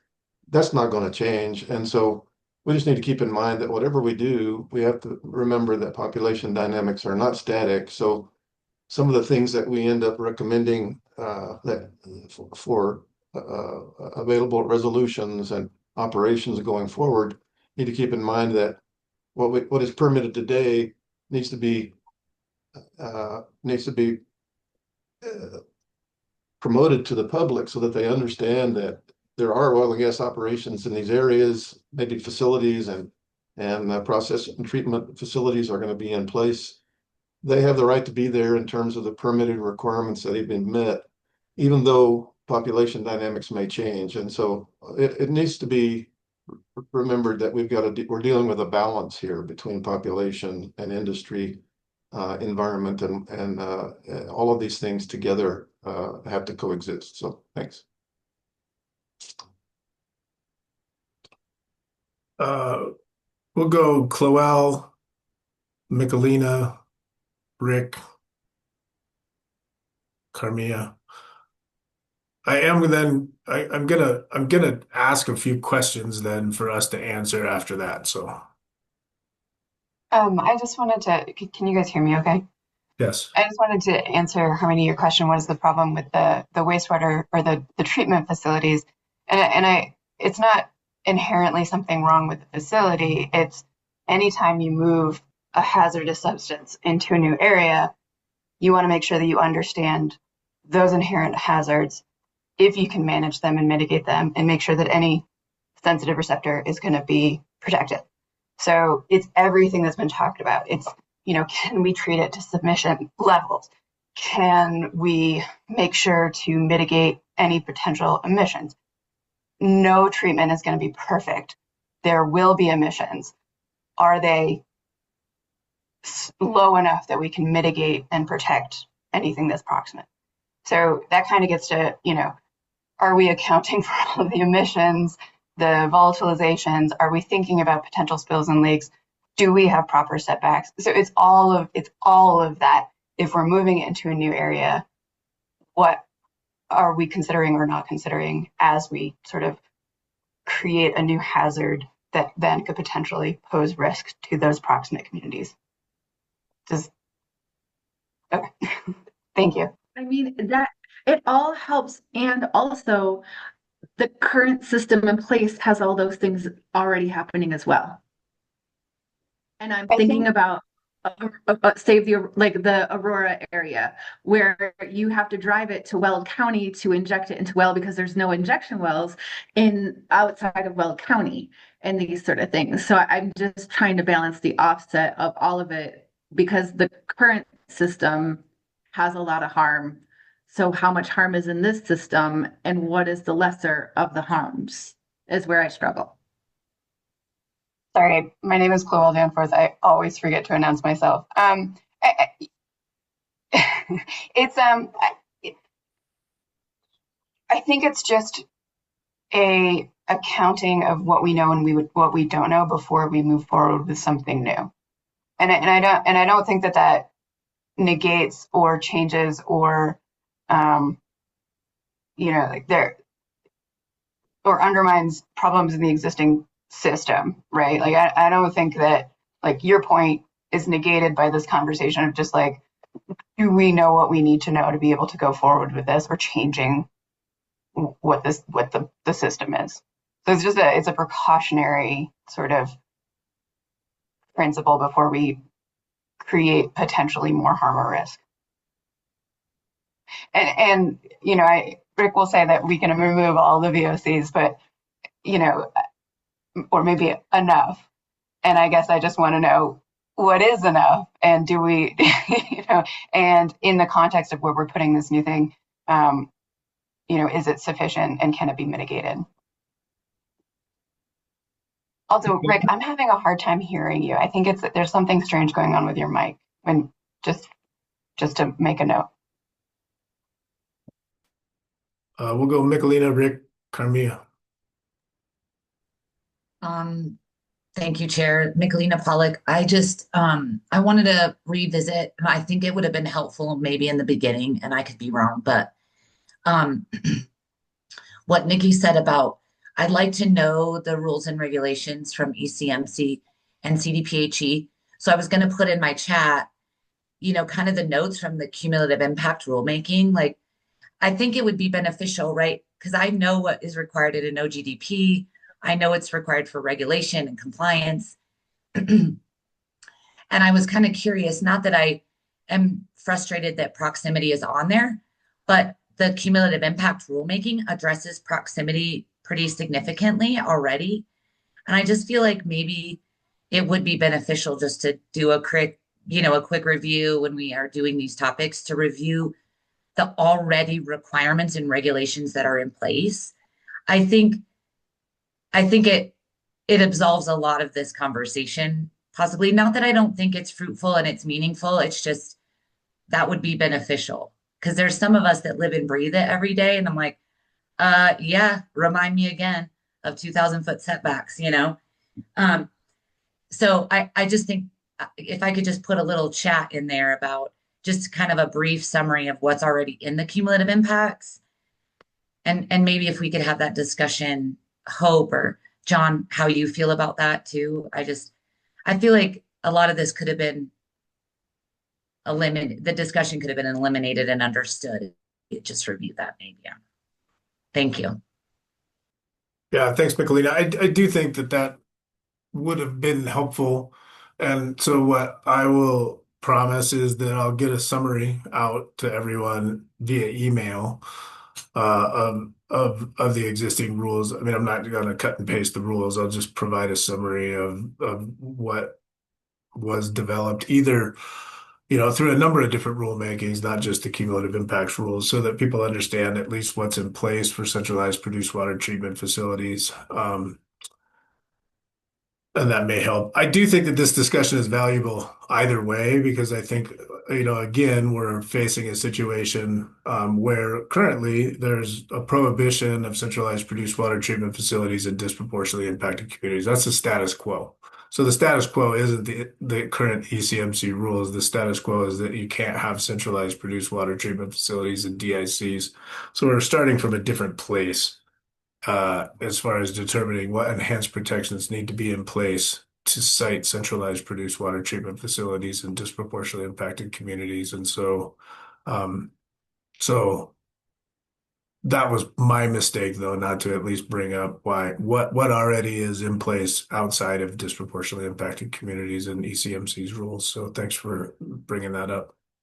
If I could just say something really quickly about that, is that it specifically calls out in our ECMC rules disproportionately impacted communities. I mean, hence why that was a major initiative to create those cumulative impacts and enhanced systems. So I don't know, just it was already in there, I guess, too. That's correct. Yep. Rick? Thank you, Chair. Rick Purdy. First of all, let me comment on someone else's comments. She's absolutely right that I do believe we can remove 100% of the VOCs out of the water. Now the question comes, at what cost? Right? We could do it, but then we just couldn't operate because the cost would be so prohibitive. What I meant by that was there are technologies out there that allow us to to reduce the VOC levels in the water to a target that would be permissible under current regulations. Now, again, that comes with a cost. And Harmony asked, well, if that technology is out there, why are you not using it all the time? Well, I have to interject something here that's probably not a popular topic, but the industry does have to work as a business. And we have to take that into consideration. You know, one of our goals here is to reduce fresh water use. Well, I'm going to give you an example, and I'm just using numbers that I'm totally making up in my head. But if we say, well, we want to use produced water, but we want to bolt these 7 different technologies on it to ensure that it does all this, and then we can do it, and that costs us $4 a gallon to process that water, whereas we can buy fresh water for I said $4 a barrel, versus we can buy fresh water for 40 cents a barrel. Guess what the industry is going to choose to do? We will not see any advancement in produced water usage to offset fresh water usage unless absolutely mandated by the legislature. And at that point, that will reach a point where that's no longer permissible, and then we will be in that area of avoidance on these groups that you talking to would favor. So it is strictly an economic decision. We do meet the regulations as they exist. That's an important note. But to go layers beyond that requires there has to be some sort of benefit to industry. Like, why would we spend that additional expense? Well, if that's possible, because then we're able to get a facility inside a disproportionate impact community, then it might be worth that expense. Because otherwise, we're having to move water and truck water, and that's additional expense. So that's a consideration that we would make. But at the end of the day, now, granted, we're not heartless. There are not only economic considerations to the neighborhoods and the communities that we work in.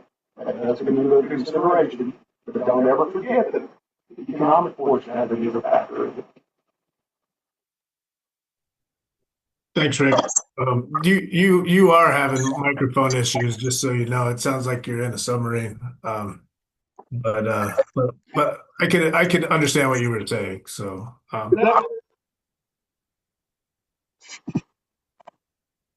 Commissioner Messner, if you understood, can you kind of summarize what Rick was saying for the notes? I'll try generally. Thank you.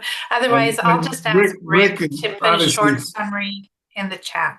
Yeah, and maybe Rick can do that as well. But I mean, what I heard Rick say was that yes, in his opinion, you can treat produced water to eliminate all VOCs, but at what cost? And that economics do need to be considered, because as we strive to encourage the reuse and recycling of produced water and reduce the amount of fresh water that's being utilized in oil and gas activities, if it costs an operator $4 a barrel to reuse and recycle produced water and 20 cents a barrel to buy fresh water, then there's an economic disincentive to reuse and recycle produced water, short of, regulatory requirements to do so. And that even an operator trying to meet regulatory requirements may end up utilizing, trucks to haul from further away versus a centralized system that might be closer by with pipelines, in order to be able to meet that regulatory requirement. And so that's what I heard, at least. And Rick, correct me if I'm wrong, or provide a summary for us that that corrects anything that I said that you didn't say. Carmia? Carmia Woolley with the BLM. So just for clarity, Chair Messner, it sounds like this discussion is narrowed to the scope of accepting the prohibition ruling, 907B5H, and discussing the specific details of that implementation. However, if that's the case, I'm asking that we consider adding a recommendation on changing that prohibition because of the unintended consequences that we have discussed in portions of the state. So, just on that note, so you know, the conversation is to look at modifying the barrier associated with the prohibition. So the conversation is, if we were to recommend removing that blanket prohibition, what would the parameters need to be in place in order to make this group at least comfortable? Rick, can you mute for me, please? The parameters that would need to be in place in order to make this group comfortable with removing that blanket prohibition. And so does that mean that there has to be some consideration for proximity to sensitive receptors? Does that mean that there needs to be some consideration for enhanced emissions controls? Does that mean that there has to be some consideration for the utilization of pipelines instead of trucks? Coordination with local and federal governments and enhancing community engagement. So that's why those headers are there. But the intent of this conversation, at least, is to see if it's possible for us to make a recommendation to remove that blanket prohibition and put in place something different that still preserves the enhanced protections for disproportionately impacted communities, but removes these barriers that we've identified. Okay, thank you for that clarification. I misunderstood. So then my question, and I'm opening it to everybody on the consortium, but I'm going to single out Chair Messner and Tessa Sorensen to share their knowledge of our flexibility for our recommendation. So based on your knowledge and experience with the commission, with CDPHE, with other agencies that regulate oil and gas development in the state, what wiggle room do you think that we have? So we've talked about DIC definition. It seems like that we aren't touching that. That doesn't make sense. We can recommend that the ECMC remove that prohibition from the rules. But what do you see as feasible? I guess I'm curious to know just that spectrum, that range. So not having you pinpoint exactly what your personal perspective is, but the range of possibilities. Sure. I mean, my understanding is that there's two approaches to this. One is probably cleaner and would face less challenges than another approach. And so the blanket prohibition of centralized produced water treatment facilities is not just in ECMC's rules. It's actually in statute. That was in legislation. So it's in ECMC's rules because the legislature directed ECMC to have that in their rules. And so that was a legislative decision to include the blanket prohibition of centralized produced water treatment facilities and DICs. Now, the legislation that created the disproportionately impacted communities in the state did have some language in it that allowed state agencies some flexibility in determining what they would determine a disproportionately impacted communities depending on what rules they were promulgating around. And I am not saying this correctly, so take this all with a grain of salt, right? And so So there was some flexibility that was built into the legislation that created some disproportionately impact, that created the disproportionately impacted community definition. However, and there has been a state agency that has utilized an alternative definition of disproportionately impacted community in a rulemaking.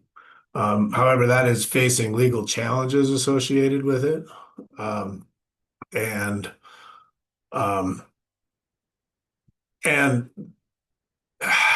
has some I think the challenge that we face with the HB 23-1242 is that the the prohibition of these centralized produced water treatment facilities was explicitly called out in the legislation, whereas in other state agency rules or in other statute that guides agencies, there is no explicit prohibition of anything inside of a disproportionately impacted community. There are additional protections or additional considerations that occur within disproportionately impacted communities, but there is no prohibition of anything inside of a disproportionately impacted community, except for HB 23-1242, which explicitly created that prohibition. And so because there was legislation that was that explicit, the cleanest and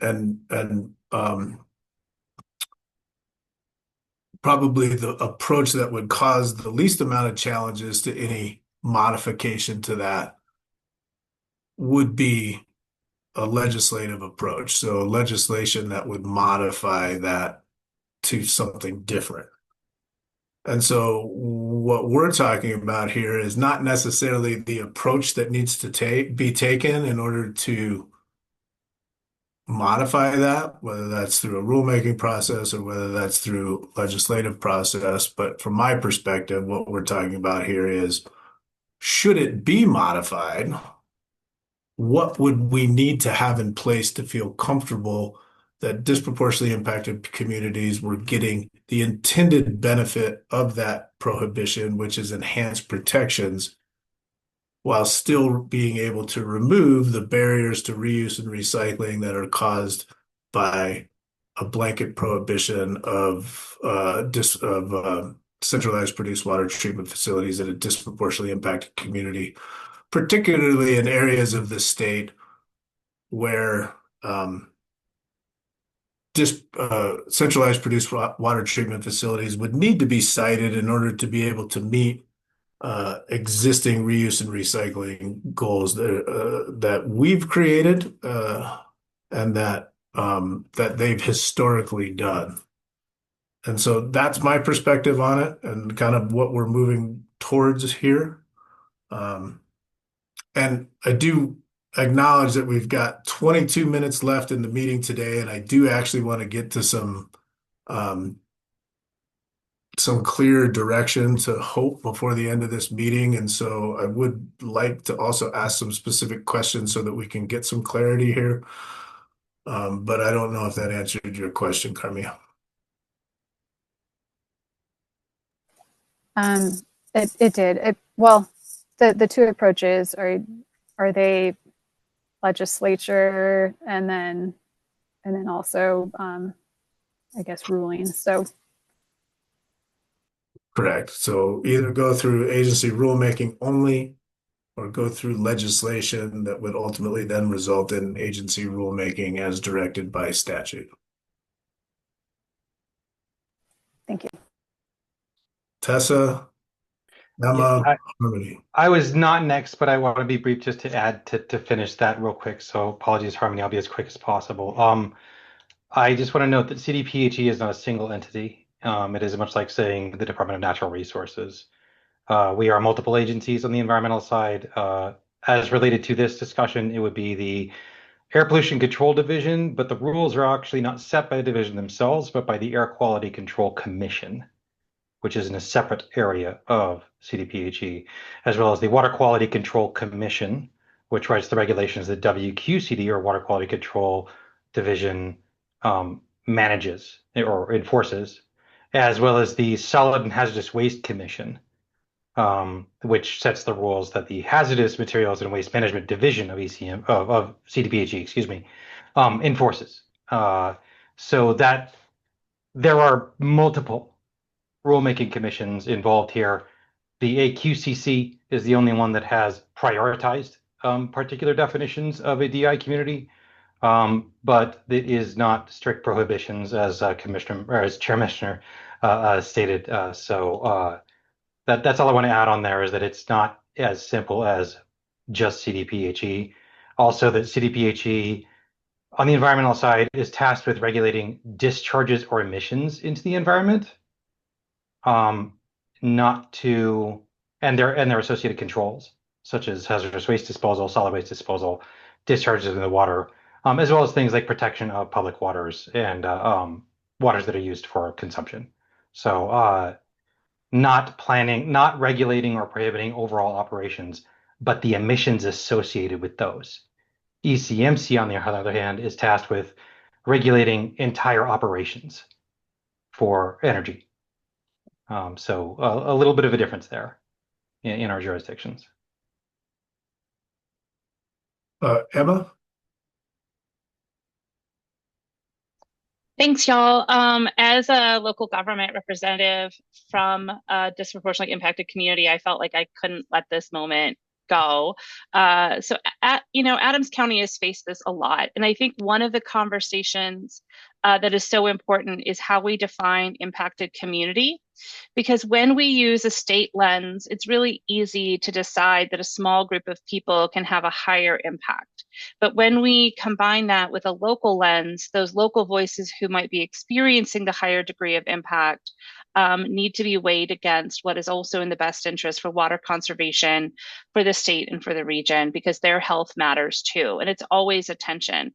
Mikola did a really great job in highlighting how well this has been both discussed, litigated, frameworks, decided in other areas. I think what's challenging and forcing us into this difficult conversation, and I apologize, Chair Messner, I don't have like a solution to propose, but just to say if we're going to deviate from what was previously recommended, which is a ban on central facilities and disproportionately impacted communities, then we have to choose which frameworks apply in the settings that we are attempting to authorize, support, or encourage. And I think that's where we're getting hung up.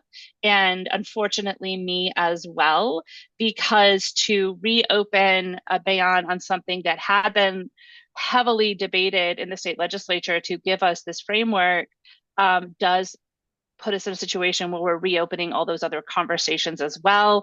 But I think the point is well made that we should learn from them. As you have said, Chair, as Tessa has said, as Mikola has said, like we need to learn from those frameworks that are previously established. And I hear a lot of conversations about the quality of the water produced, which is super valid.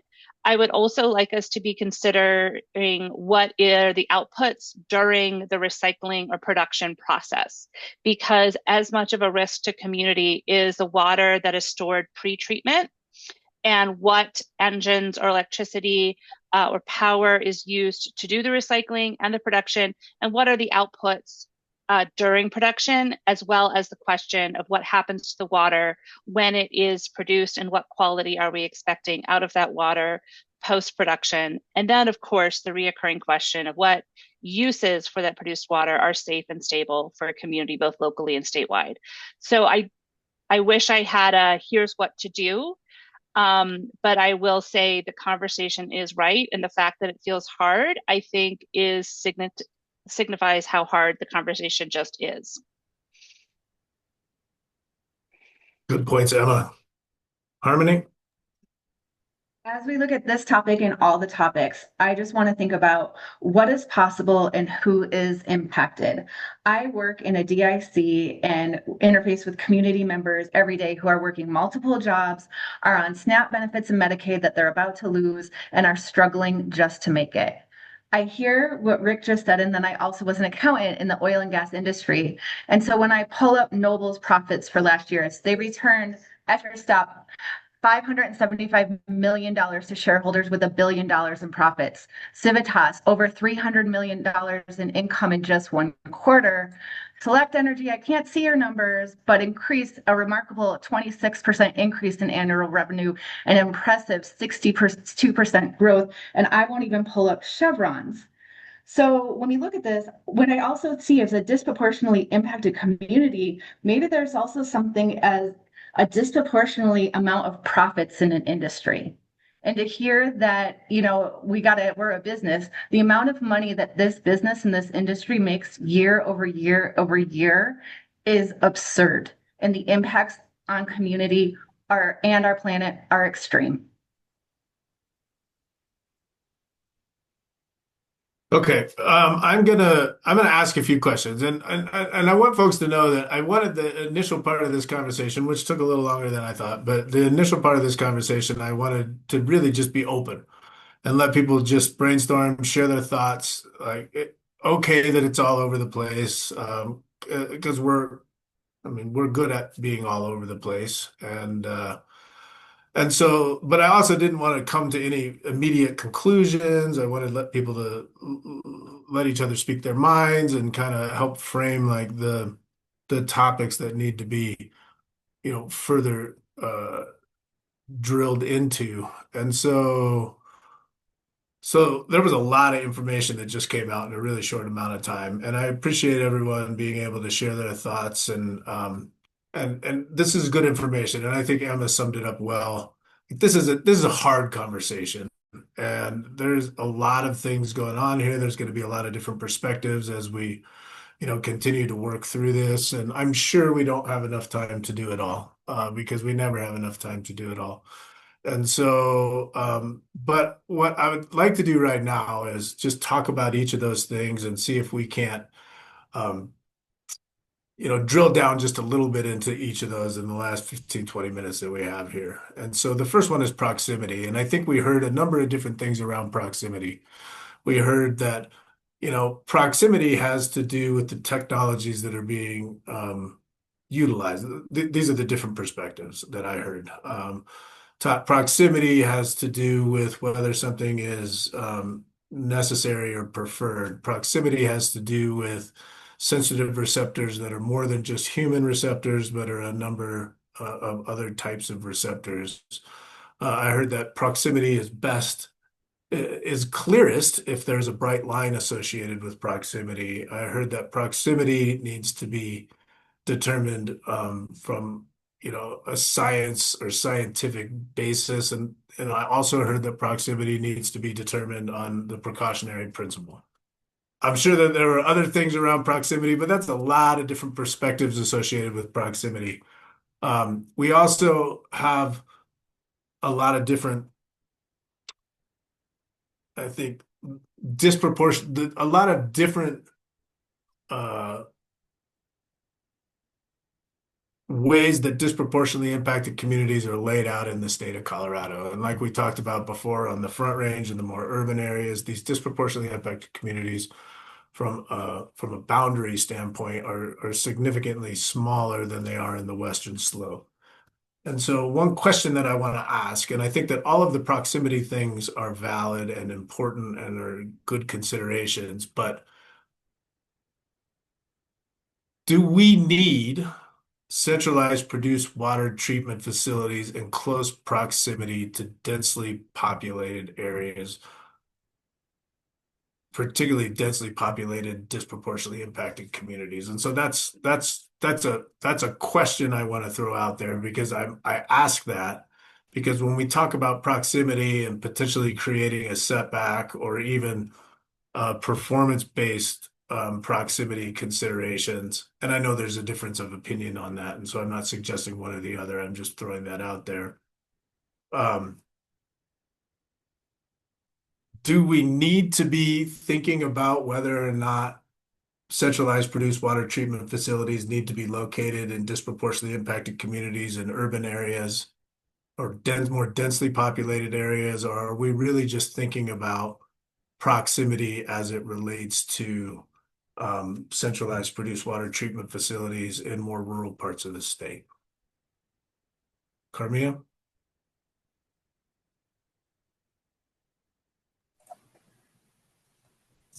All right, so you you did clarify something there at the end, which is, is it do they have to be located in DICs or in proximity to DICs? And thank densely you. populated areas is what I'm interested And thank you for clarifying, like densely populated areas, because that's the that's the real hurdle, right? Is that definition, that term.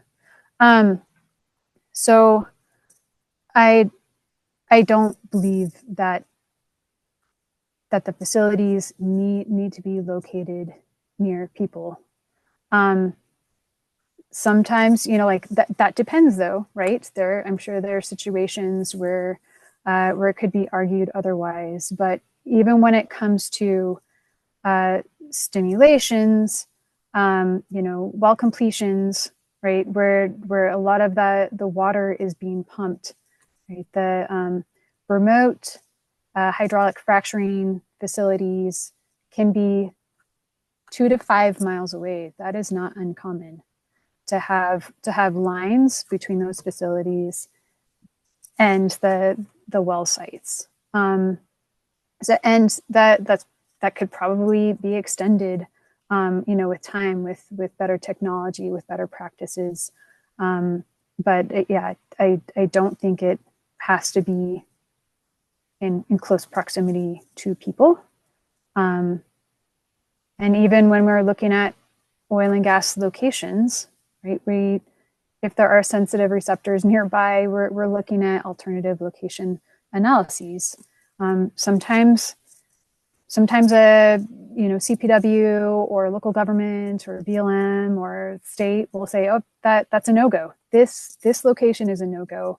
Let's look at other locations. And sometimes they're not that far away. Sometimes they're miles away. But it's really important just to have everybody at the table talking about all the possibilities. Thanks. Thanks. Michael? Thanks, Mike Freeman. One question I would be really interested in getting more information about is whether we can bring this down to a less abstract discussion and maybe something that's more focused on what's really foreseeable on the ground. I mean, it sounds like, to a large degree, this is an issue that's maybe most pressing just in Garfield County. And I'd be really interested in getting a better sense of, what new development we anticipate seeing in Garfield County, where operators there would want to put a centralized facility in the next few years, so we can actually look and see, how far are these places from like densely populated DI communities or other homes. And I wonder if looking at this maybe with some GIS modeling might help clarify, how big of a burden would it really be to require a bright line proximity requirement, or are there areas where there really would be a problem, and that might shed light on ways where we might be able to address it. And it may be that Garfield County is not the only place where this is really an issue, but it certainly seems like it's the one where that is typically raised in this discussion. So I'd love to get maybe some more on the ground data about how huge of a conflict this really would be in practice. I'm gonna just cut you off 1 second there, Mike, because I don't disagree with you, and we're going to get there, but that's why I'm asking this question. I'm asking the question whether we need to have this stuff in proximity to densely populated areas or not. And if we can answer this question, that it is more likely that we need this infrastructure in rural parts of the state than in densely parts of the state, then that speaks to proximity, right? And it speaks to this conversation that we're having here. And I think it's important to note that it's not just Garfield County. There are significant numbers, parts of Western Colorado and the Eastern Plains, and that are affected by this blanket prohibition, and including Moffat County and parts of Southwest Colorado as well. And so, but I'm getting there, so bear with me here. Okay.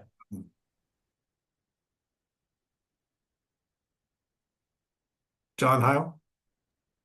Hey, yeah, thank you, John Heil. For me, I think it's kind of a cause and effect situation here. Before the produced water rulemaking implemented those new produced water recycling targets, I would say there would be not a need to have these facilities in highly populated areas. But I can see since we do have those targets now within the rules and regulations, there might be specific instances where these facilities might have to be built in DICs. And like Carmia mentioned, you can always pipe water 3, 5 miles, but in some of these densely populated areas, I mean, the sprawl goes for miles and miles and miles at a time. So it might not be practical to build a facility 3 to 5 miles away because that's still within a densely populated area.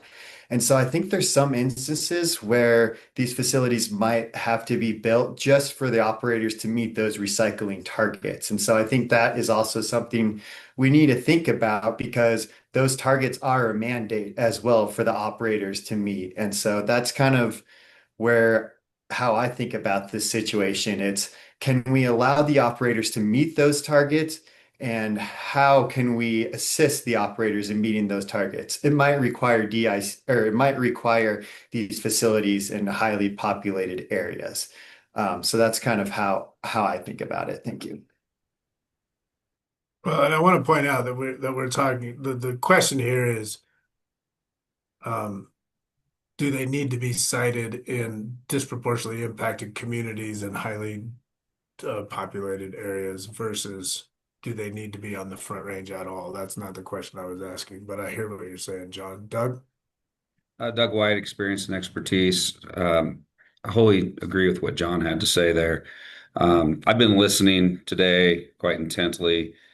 Just some observations from our discussion. Irene began with the sparsely populated areas and making sure that they're being considered. And we're talking about DICs and the consideration of DICs, and we're talking about densely populated areas. Not sure how much everyone's been up in Weld County. Weld County has all of those, and I say Weld County because that's where a lot of the infrastructure is on the east side of the state. That's where our business is focused, so that's where my experience lies. So I guess, to the group here is, we have existing rules and regulations around what we can and can't do currently. And I think I saw someone's on the chat there said, hey, can we kind of apply those existing regulations, show those what those are? We've talked about several of those. When these OGDPs and these large permit packages, which are being approved or reviewed and subsequently some approved by ECMC, I guess I have a question there is, aren't these things being taken into consideration? ECMC is granting authority to the applicant for the permits to develop their oil and gas minerals under a plan. And so for us to, I think we should consider our disconnection of recycling from an OGDP analysis and plan and having separate maybe regs or rules or recommendations that we do. Are we considering that the OGDP is a very large plan? Many of these are very large planned areas.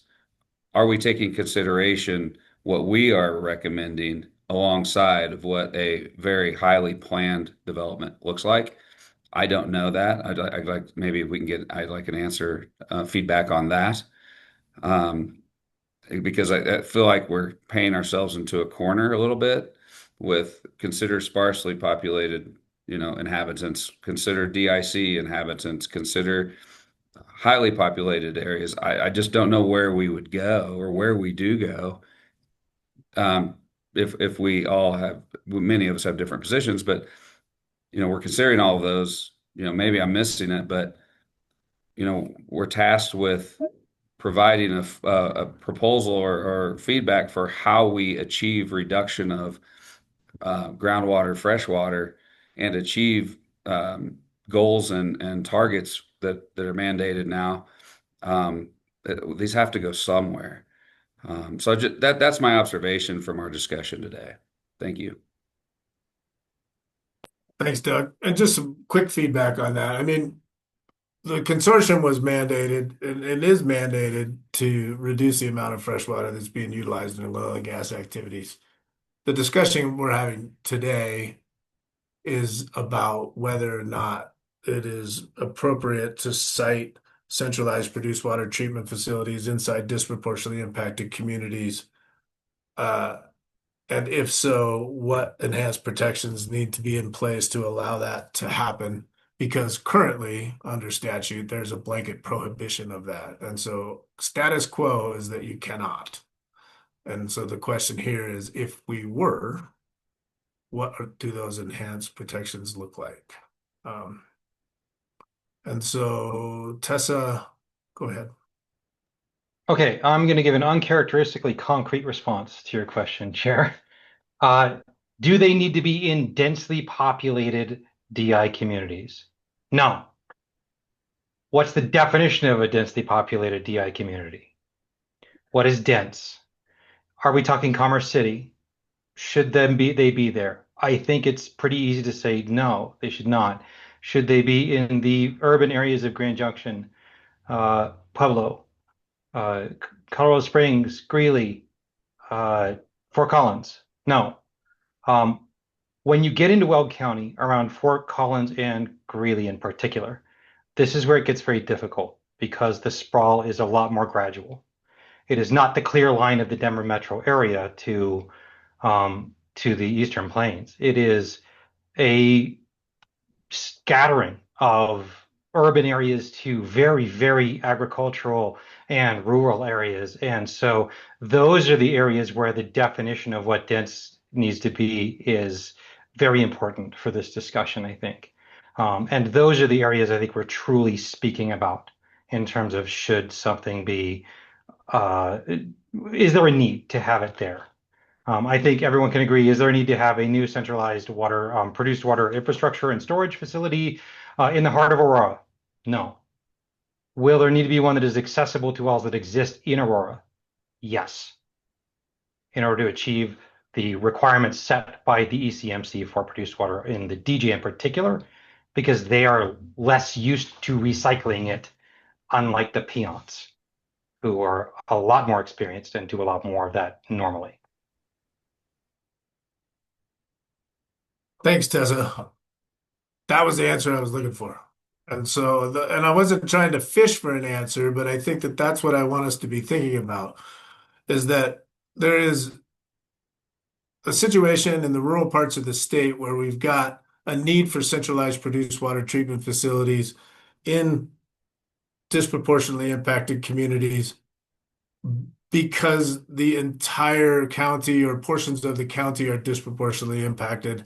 And so how do we come up with siting requirements that would include a proximity element to people that would enable that and still allow for enhanced protections in the rural parts of the state, while acknowledging that on the Front Range or in the more densely part of the states where there are disproportionately impacted communities, as we've seen by those disproportionately impacted community maps, those disproportionately impacted community boundaries are significantly smaller. And so I'm not sure that there's a need to site centralized produced water treatment facilities inside of a disproportionately impacted community, on the Front Range in these densely populated areas, when it's possible to site them outside of that disproportionately impacted community and still be able to connect infrastructure to that to allow for that centralized produced water reuse and recycling, for the reuse and recycling of that produced water to occur. And the reason that I'm asking this question is I would like us to consider proximity as a way to distinguish where we're going to be able to locate these things in different parts of the state. And so as we think about proximity, if we leave the proximity at 2,000 feet, which is what it currently is under ECMC rules, then that would allow the siting of centralized produced water treatment facilities to be anywhere inside disproportionately impacted communities, not anywhere, but in many places in disproportionately impacted communities. in areas where you've got denser population, and really would allow it to be cited just about anywhere in the rural parts of the state. But that may not be enough enhanced protections that ultimately we were going to have to look at here, which is the intention of the legislation that directed the prohibition.